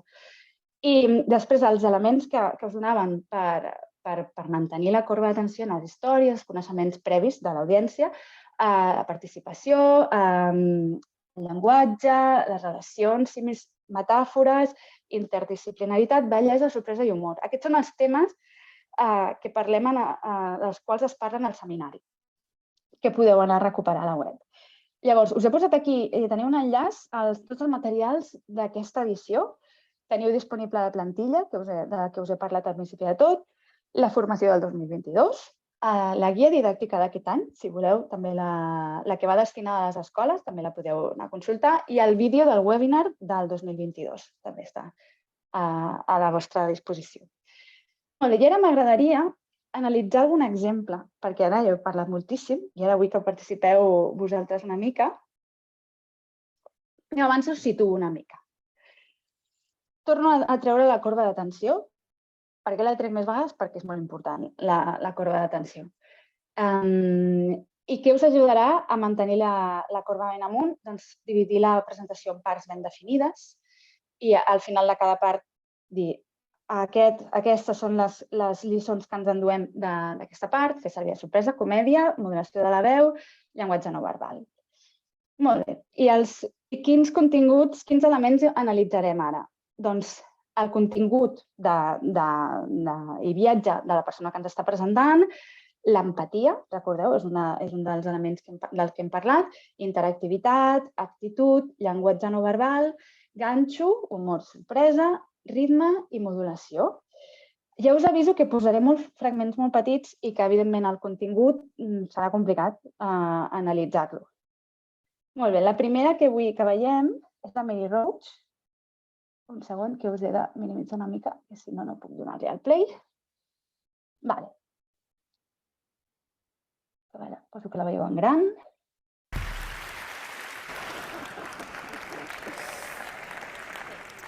All right. I'm going to show you a couple of images from a very diverting paper in the Journal of Ultrasound in Medicine. I'm going to go way out on a limb and say that it is the most diverting paper ever published in the Journal of Ultrasound in Medicine.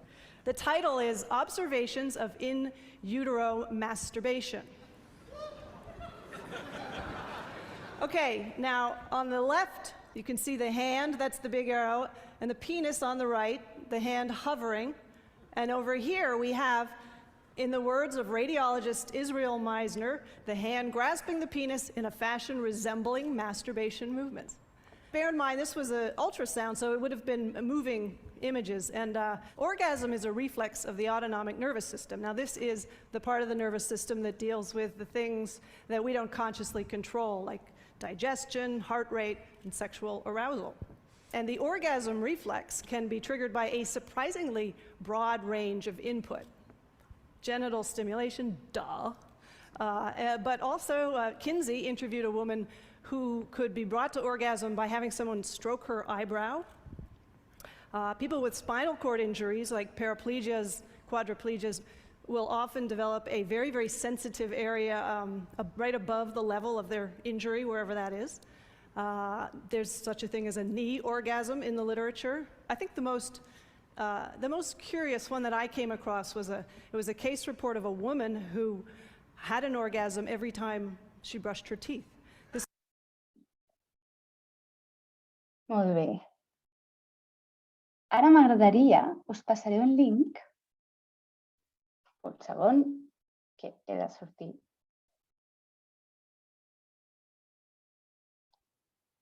Vale, aquí el tinc.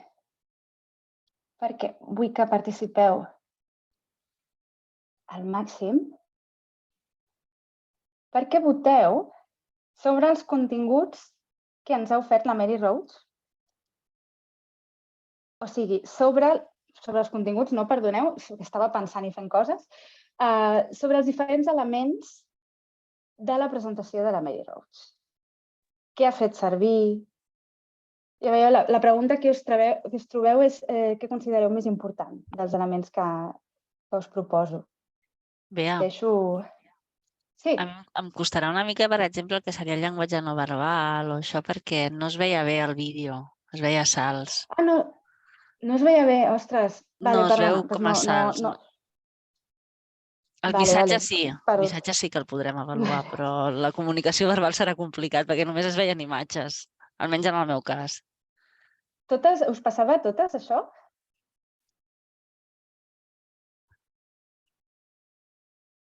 Us passava a totes. Vale. Mentre aneu votant, trigo 30 segons, intentaré connectar un cable al meu ordinador per veure si milloro una mica la connexió.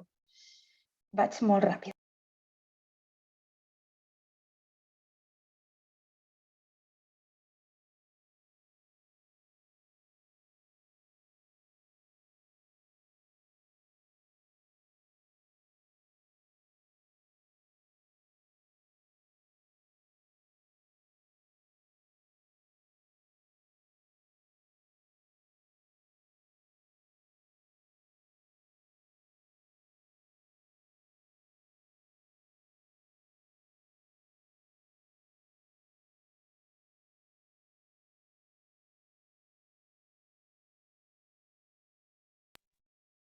Molt bé, ja sóc aquí. Anirem a veure els resultats, a veure què és el que heu considerat.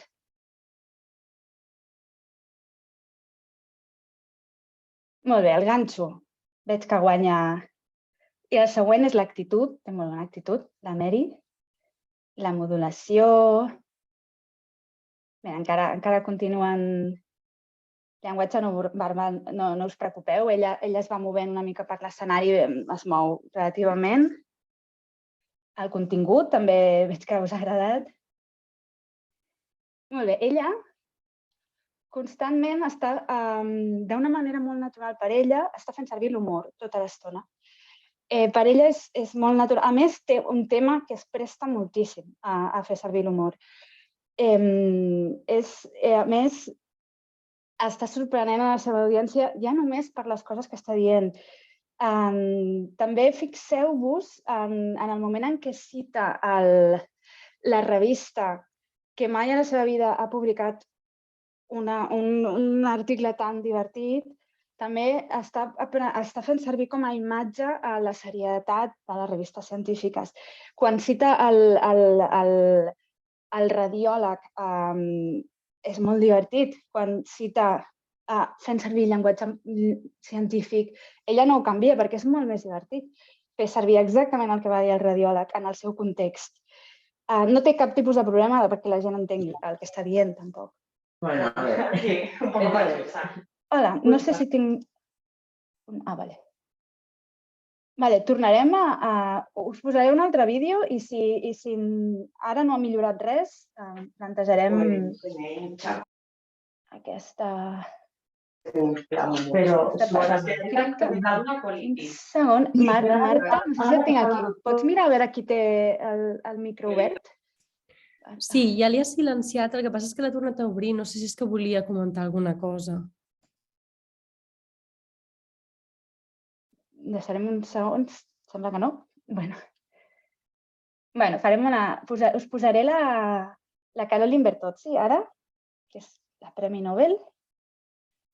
But we now know, many decades later, that it's much more complicated than that, and that the sugars on our cells are actually very complex.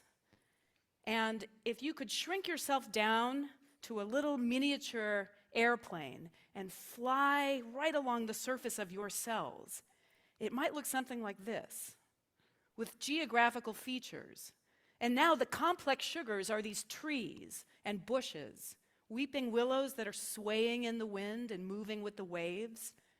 And when I started thinking about all these complex sugars that are like this foliage on our cells, it became one of the most interesting problems that I encountered as a biologist and also as a chemist. And so now we tend to think about the sugars that are populating the surface of our cells as a language.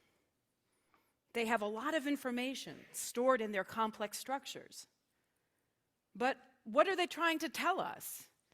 And this is a very exciting area of biology and medicine that I've been working on now for almost 20 years in my own career.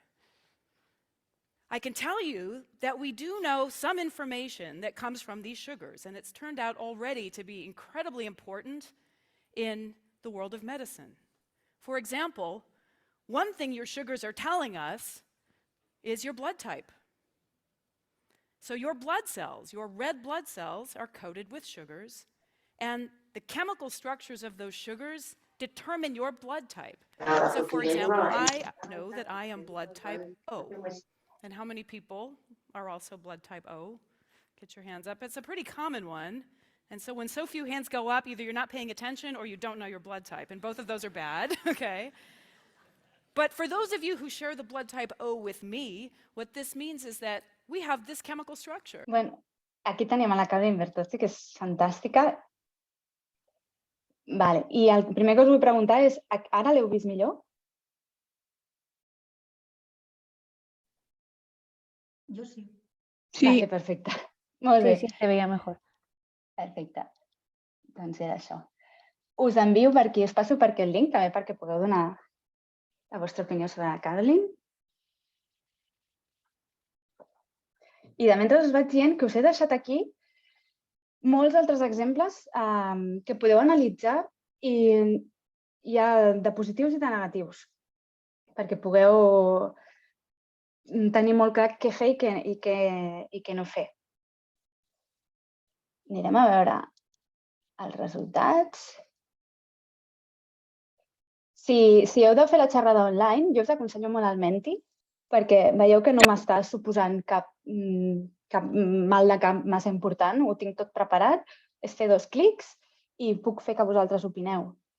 El contingut és fantàstic i fixeu-vos en les metàfores que fa servir la Caroline per explicar una cosa, una química del clic, química que és jo soc química i em costa entendre-la si no me l'expliquen d'aquesta manera. Heu destacat molt la interactivitat. Era una cosa que la Mary Roach no havia fet servir, però ella ha anat a buscar una cosa, un lloc comú, una cosa que sabrà que la seva audiència coneixerà, que són els grups sanguinis, i que a més sap que els hi pot fer una pregunta. I a més, ha fet servir l'humor, o sigui, ha fet com una mena de pòquer de momento d'atenció màxima. El ritme també l'està destacant, era pausat, però amb modulacions, amb sorpreses, el llenguatge no verbal era fantàstic. Bueno, és fantàstica, la Caroline, més que res. I us vull posar un últim exemple. El tenim aquí. So I'm going to talk to you today about nanoelectronics research initiatives beyond the CMOSFET area, and there are a number of people that we wanted to make sure that we acknowledged here. Thanks. Okay. So we wanted to really give them credit. Thank you.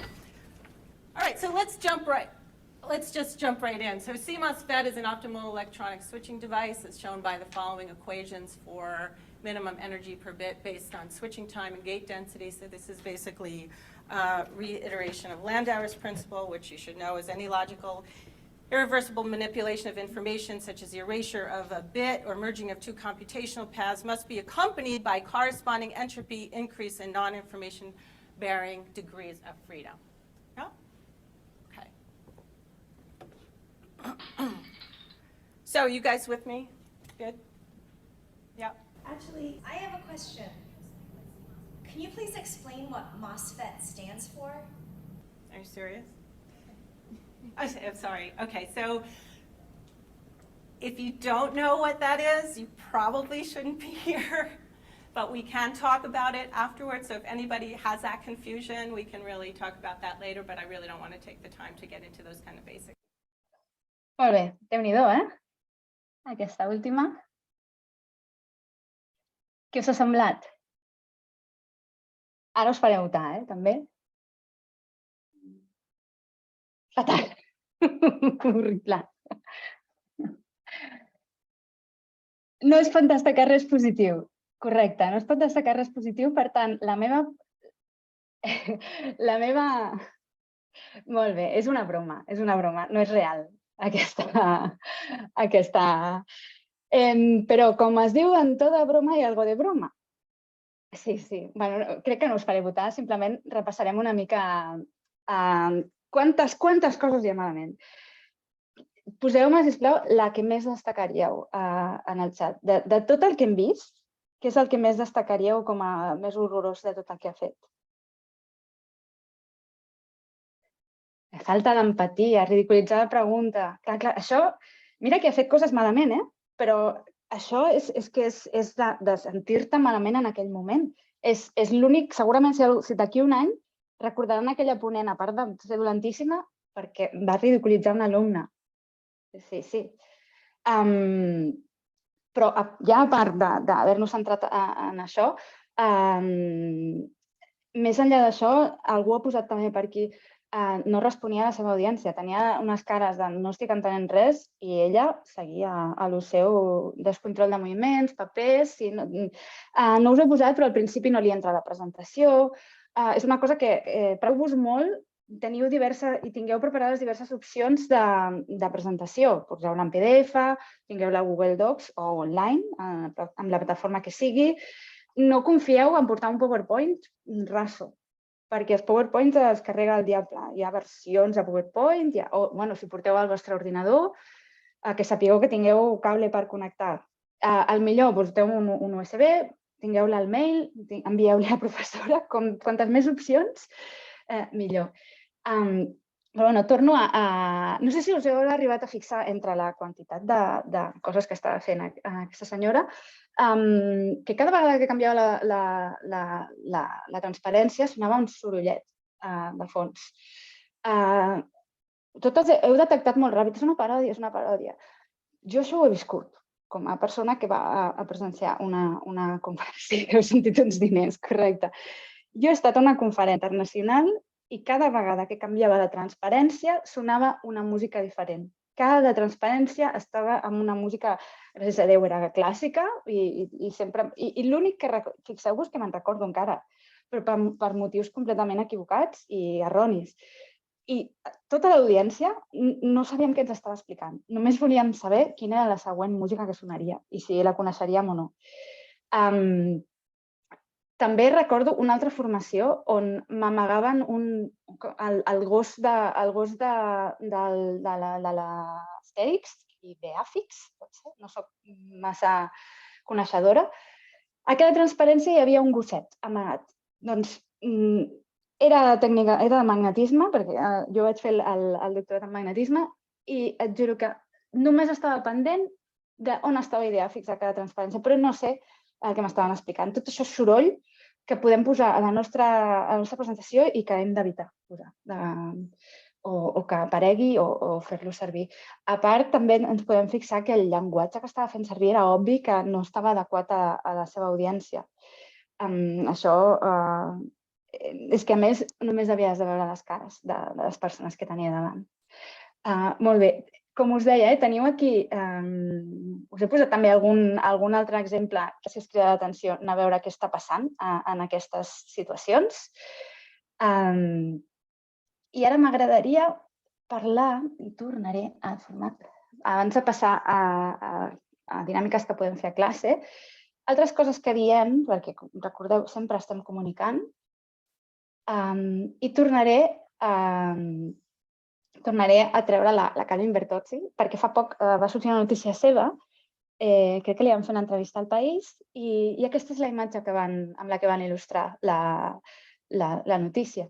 Per què van escollir aquesta imatge? Doncs perquè crida molt l'atenció i perquè, a més, jo em vaig fixar i els comentaris de la gent que compartia la notícia, molts eren que va ser guitarrista, va tocar en un grup de rock amb el guitarrista de Rage Against the Machine. I ella mateixa també donava titulars de, per exemple, la que surt aquí, en Qatar no merezco estar por ser lesbiana, però le encantaran mis fármacos contra el càncer. Em sembla que també destaca el fet, està aprofitant per visibilitzar que és lesbiana. Una de les coses que diu és que serà la primera persona que recull el Premi Nobel acompanyada d'una parella del mateix sexe. D'aquesta manera se'ns està humanitzant moltíssim la Caroline i s'està apropant a la seva audiència, que en aquest cas és una entrevista, per tant, som tots, és una audiència genèrica. I com ho podem aplicar nosaltres, això? Doncs ja us ho trobareu també com a consell si aneu a buscar la sessió d'informació, a la sessió de formació de l'any passat, i és que us convidem a que doneu una visió calidoscòpica de vosaltres com a persones que es dediquen a la ciència. I és que potser treballeu en un laboratori amb una bata, que és com la imatge estereotipada d'una persona científica, però també us agrada anar a passejar a la muntanya o, és més, aneu a buscar mostres a la muntanya o formeu part d'un grup de música o us agrada l'esport. Totes aquestes coses serveixen perquè l'alumnat es pugui identificar amb vosaltres, perquè en el moment en què vosaltres els aneu a veure sou un referent per ells. I conèixer-vos i conèixer altres vessants del vostre dia a dia fa que se sentin atrets per vosaltres i que els resulteu properes i un referent abastable també per tots ells. I un consell que us vull donar també és que a les vostres presentacions reviseu sempre des d'una perspectiva de gènere. Esteu donant referents femenins a la vostra presentació, a les vostres imatges, als exemples que doneu.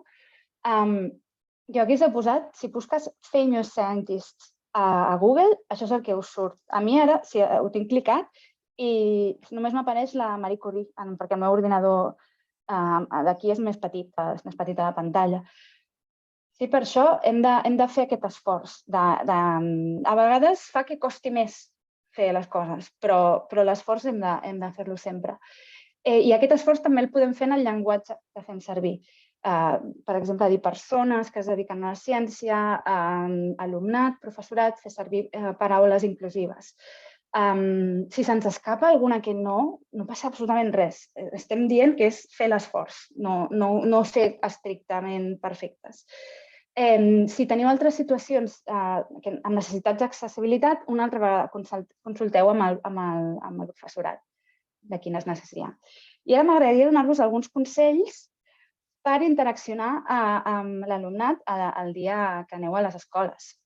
I, com sempre, començo dient que parleu amb el professorat abans de fer qualsevol canvi que pugui suposar allunyar-vos del que en principi estan esperant, que és que vosaltres arribeu allà i parleu.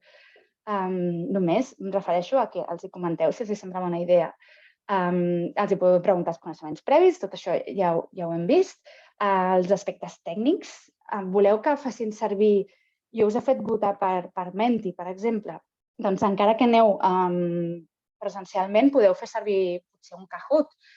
Hi ha col·les que estan acostumadíssims a fer servir Kahoots. Hi ha col·les que us diran no poden tenir el mòbil davant. I altres us diran tenen tablets, tenen ordinadors. Potser us va bé i us agrada fer-los participar d'aquesta manera, però reviseu sempre i tingueu sempre en compte que si voleu fer servir un Kahoot, tindreu uns 5 minuts de connexió al vostre Kahoot. Hi haurà una mica de dispersió a l'aula fins que els tingueu a tots connectats. Si necessiteu assistència del professorat d'alguna manera, demaneu-los. No espereu que ho facin al moment perquè potser just estan pensant que en aquell moment faran una altra cosa i està molt bé que estiguin avisats. I una altra vegada pregunteu-los si faran la proposta didàctica. Per començar, crec que al principi ho he dit, que podeu proposar una dinàmica. Si proposeu una dinàmica, per exemple, que sigui sense coneixements previs, que la pugui fer qualsevol.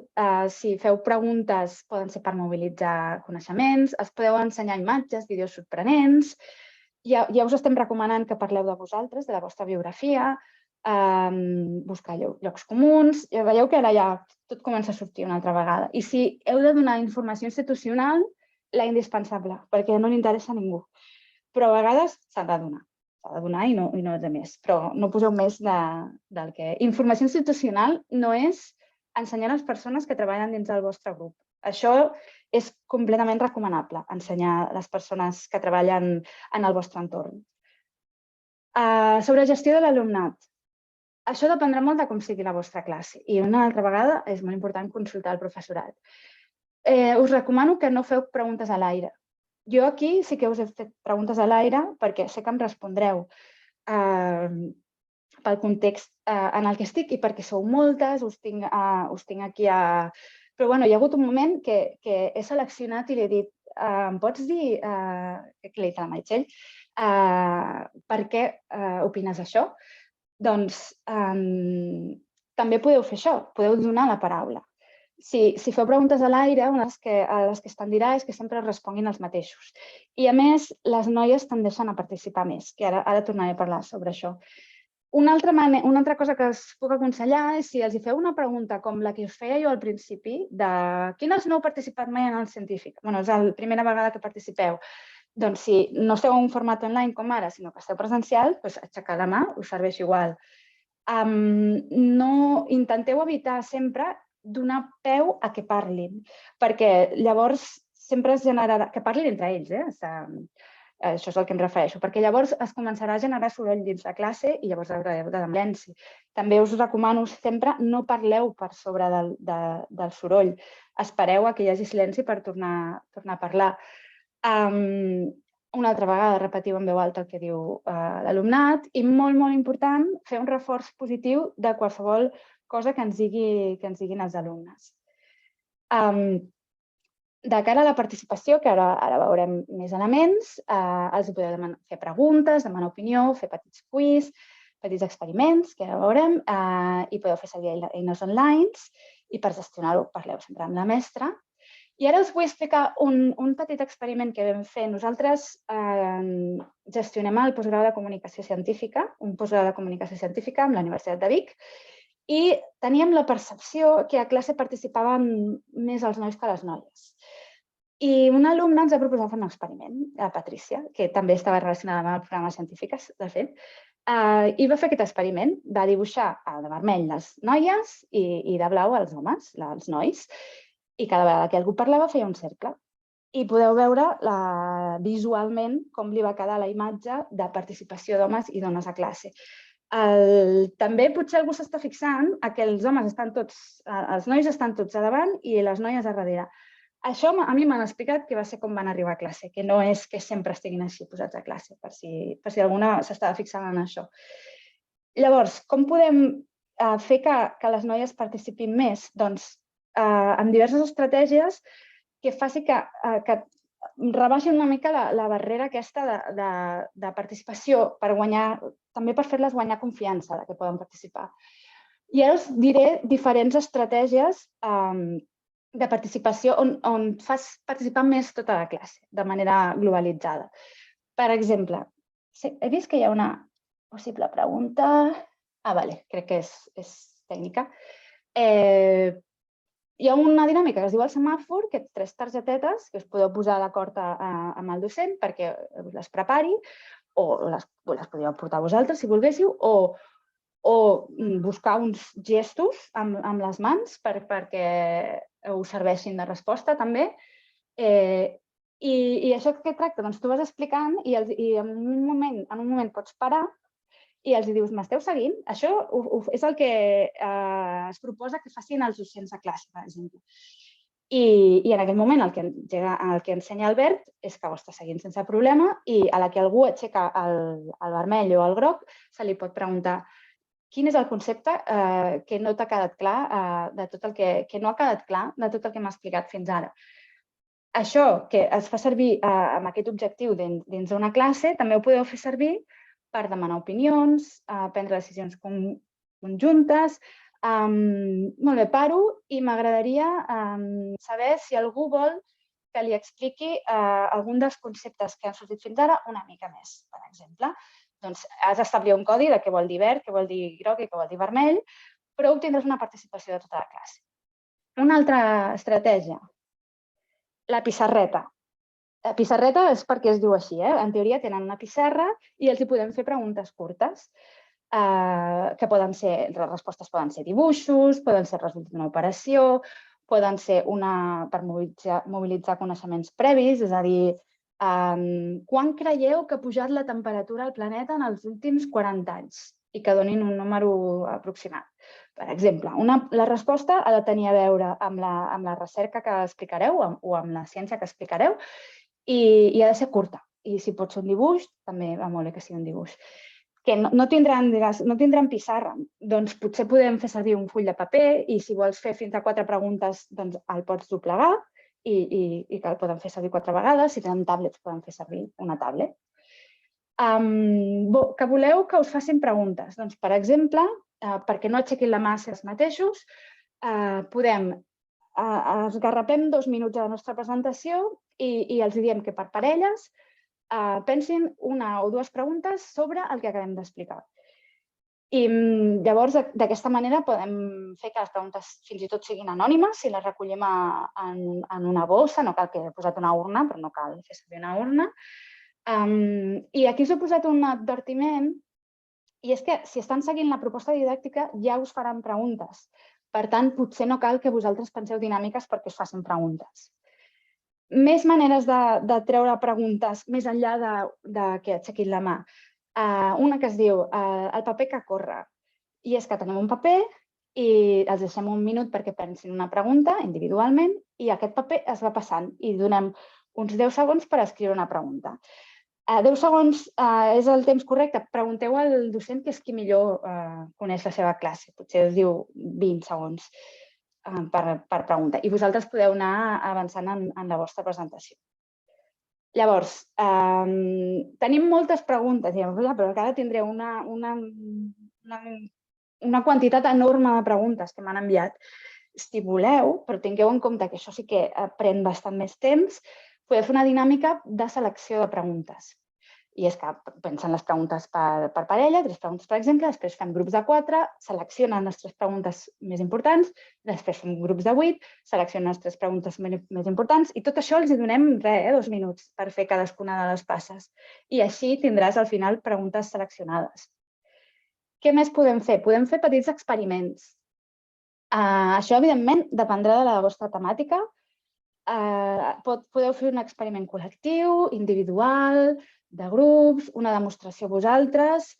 Això, si veniu la setmana que ve al taller, als tallers pràctics, és on surten aquestes idees també, perquè llavors ja parleu directament del que explicareu, de la recerca que feu i podeu anar directes a i això funcionaria o no funcionaria. I jo us recomano que vingueu perquè ara em dieu, ja, jo no sé quin experiment fer. Doncs aquí podeu fer una mica de brainstorming amb les vostres companyes. Petits jocs que estiguin relacionats amb la vostra temàtica, poden ser físics, que els porteu allà, o també podeu agafar algun joc online Per exemple, aquí us he posat un que serveix per ampliar coneixements dels grups sanguinis. Doncs potser en un moment donat podeu fer una petita passa del joc per introduir un tema, per exemple. Aquí m'he oblidat de treure-li el que no cal clicar. Podeu portar un objecte, que això potser també és més senzill per vosaltres, un material que estigui relacionat amb la vostra feina, un prototip, un gadget, una simulació, i si els hi podeu deixar perquè interaccionin amb això que heu portat, doncs millor que millor, fantàstic. Podeu fer servir recursos audiovisuals. Jo he posat uns quants vídeos, també la meva presentació, que es puguin sorprendre. L'altre que he posat aquí és un interactiu, per exemple, per calcular la petjada de carboni. Si resulta que és el vostre tema, doncs també podeu calcular la petjada de carboni d'alguna de les persones que està allà, a mode d'exemple. Els podeu fer servir per il·lustrar el que esteu explicant. A què m'estic referint? Doncs tu, vine aquí, et poses aquí i ets una cèl·lula i ara ell és un virus i et ve a atacar i tu ets el sistema immune. Si té sentit dins la vostra explicació, també els podeu fer participar d'aquesta manera. Podeu pensar en dinàmiques físiques que els hi pugueu proposar. Per exemple, nosaltres, parlant de nanociència, els fèiem moure's de manera que havien d'estar culs amb culs i cares amb cares. I d'aquesta manera els introduïem les micel·les. I ho fèiem amb unes dinàmiques físiques d'ells mateixos. I després fins i tot els dèiem com transportaríeu això a dins de la vostra micel·la. I tot això ho podíem fer físicament i funcionava molt bé, de veritat. També els podeu fer participar d'una altra manera, com per exemple podeu fer unes targes amb conceptes pels quals passareu una vostra presentació, de forma que quan arribeu a aquest concepte els hi podeu demanar que llegeixin el que vosaltres heu escrit i els fem participar. No abuseu d'aquest recurs, però sí que en un moment donat podem tenir un lector convidat, que li hem posat aquest nom. I també heu de pensar, tenir en compte com estan asseguts a classe. Si voleu que seguin d'una altra manera, parleu amb el docent. El primer que podeu preguntar és com seuen a classe. I no sé, si voleu anar a ser una mica més extremes i radicals i directament sortir de la classe i anar al pati. Si, per exemple, us dediqueu a coses com la fenologia, en la qual esteu observant sempre plantes, animals, doncs podeu anar a observar com és el seu pati i quina natura els envolta amb ells. I teniu aquí sempre consultar sempre amb la mestra. I l'últim que us aconsellaré avui és que us organitzeu. Està molt bé tenir ganxos, fer aquest esforç és fantàstic, i si afegiu dinàmiques encara millor, però calculeu quan duren, tingueu en compte que us faran sacrificar contingut. No n'abuseu més que res perquè serà un percal per vosaltres, haureu d'estar pendents de moltes coses i que contribueixin sempre, vagin sempre a favor del missatge que vosaltres us heu plantejat al principi de tot. Qualsevol dinàmica, qualsevol material que feu servir, qualsevol recurs. Us faré 4 cèntims molt ràpids de la proposta didàctica, només perquè sapigueu una mica de què va. I és que els proposem que l'alumnat es converteixi en periodista científic, en periodistes científiques durant la vostra visita, i tenen dinàmiques per abans i per després, i el resultat, el producte final, serà una crònica de la vostra visita. Abans els hi fem plantejar-se com s'imaginen que sereu vosaltres i cercaran informació sobre vosaltres, la persona que els visitarà, i els demanarem que preparin preguntes. Una puntualització que vull fer aquí és que no tenen per què fer la proposta didàctica, és completament voluntària a les escoles. Per això us he posat que pregunteu si la faran. Pot ser que sí, pot ser que no. I el que us comentava, a vosaltres què us implica? Us implica que ja vindran preguntes, que segurament no teniu per què pensar de quina manera us facin preguntes a vosaltres. Ells es dividiran en diferents equips si segueixen aquesta proposta.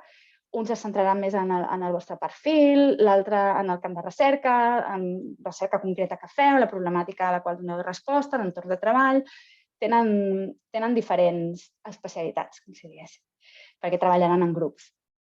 I el format, nosaltres els recomanem, la proposta està guiada per fer un article de blog de l'escola, però també els animem a que facin un podcast, un vídeo, una infografia, un pòster. Per això us estic repetint tota l'estona que pregunteu si farà la proposta didàctica o no. I amb això acaba la meva presentació d'avui. No sé si tenim alguna pregunta. Aniré a... Marta, no sé si has recollit alguna... Sí, has vist alguna pregunta així que jo evidentment no hagi estat atenta en aquell moment? No, ho he estat contestant jo. Vale, però... Mira, per exemple, pregunten dins la web on estan els recursos. Espera que encenc la càmera i així em veieu també. Ara mateix els recursos per a aquest any ja estan penjats a la web. Estan a l'apartat que diu recursos, i hi ha els del 2023, però també hi ha els dels altres anys, per si voleu consultar. Per exemple, ja em demanaven la presentació, un exemple de presentació de l'any passat, que ho teniu penjat allí. Molt bé. M'agradaria, mentre si surt alguna pregunta o no, alguna de les que heu dit que és la tercera o la quarta vegada que participeu, us agradaria donar algun consell a les que participen per primera vegada? I sí, la presentació d'avui també la trobareu a la web. Puc anar a buscar alguna de les que heu respost? Mira, ja perquè la Raquel diu que sisplau, que doneu algun consell. Ser naturals. Hem de tenir preparada la presentació per la formació de la setmana que ve. Pregunta la Mireia. Com vulgueu. Haureu d'explicar la recerca que feu a la setmana que ve. Si voleu treballar més sobre la vostra naturalitat, com si diguéssim així, de com ho explicaria jo, o si jo m'he trobat de tot, de que em porteu la presentació ja feta, no tinc res i no he pensat res i jo treballo amb això. Es pot treballar en tot. Com més portis tu, més treballaràs sobre el material que hagis preparat. Per tant, però no vull que si no la teniu ja preparada no vingueu perquè és que de veritat que és un brainstorming superprofitós i jo aprenc moltíssim en la formació dels tallers perquè teniu moltíssimes idees totes, sempre. Per aquí també... A veure... No sé si... La Raquel havia aixecat la mà i crec que ara l'ha tornat a baixar. No sé si volies fer alguna pregunta.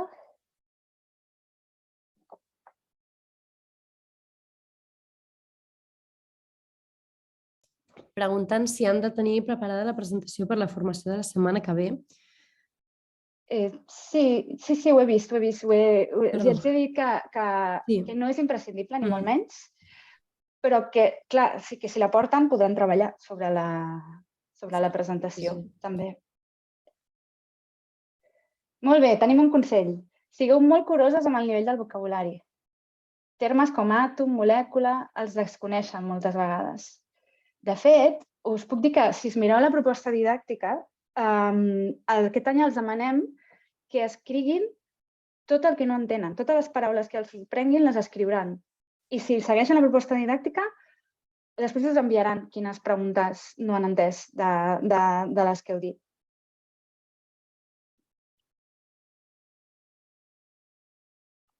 Molt bé, veig alguna pregunta més tècnica. La gravació de la setmana que ve, o sigui, la setmana que ve no es gravarà. Crec que no m'equivoco, Marta, si dic que no es gravarà més que res perquè sou vosaltres parlant i hi haurà molts grups diferents. Per tant, és molt complicat pensar a gravar-la. Penseu que són tallers. No és tant una formació com la d'avui, sinó que és pràctica. és plenament pràctic. Sí, de fet, us serveix a vosaltres pel que voleu explicar.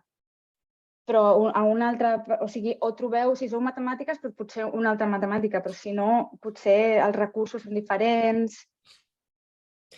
Referent a aspectes tècnics referents al link, demaneu el link de la sessió de la setmana que ve, us heu de registrar al formulari, que ja vau fer, suposo que totes les que esteu aquí ja us vau registrar en el formulari i vau marcar que volíeu accedir a la sessió d'avui o a les dues o només a la del proper dia.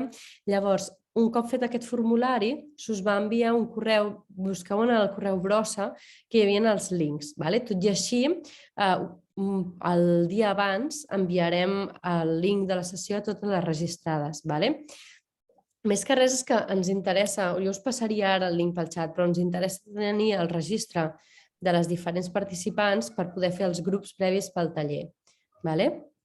Merci.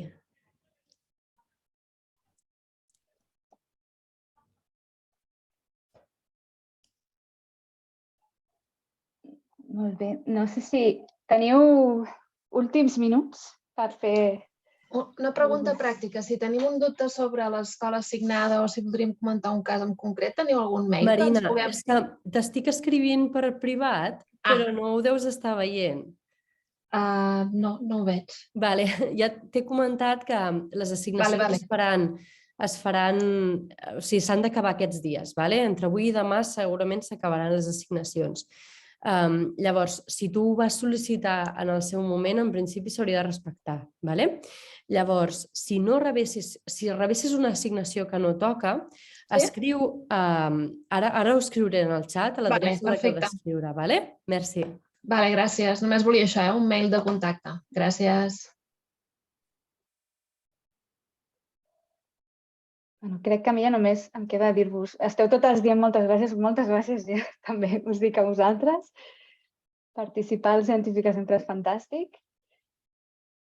I us encoratjo molt a venir a les formacions de la setmana que ve perquè són molt divertides i treus molt de suc dels tallers. No sé si alguna amb experiència ja que ja hagi fet aquests tallers vol recomanar.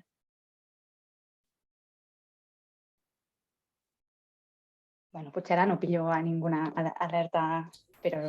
Que sí, que estan molt bé els tallers. Els hem fet altres vegades i estan superbé. Molt bé, gràcies. Merci, Bea. Doncs us emplacem a la setmana que ve i a l'acte del dia... No ho vull dir malament. Marta, dia 6, oi? O dia 4? 2. Dia 2. Ho teniu tot per escrit, feu cas dels mails. 2 de febrer. 2 de febrer. Per seguir l'experiència de científiques un any més. Moltes gràcies a totes. Adéu, gràcies.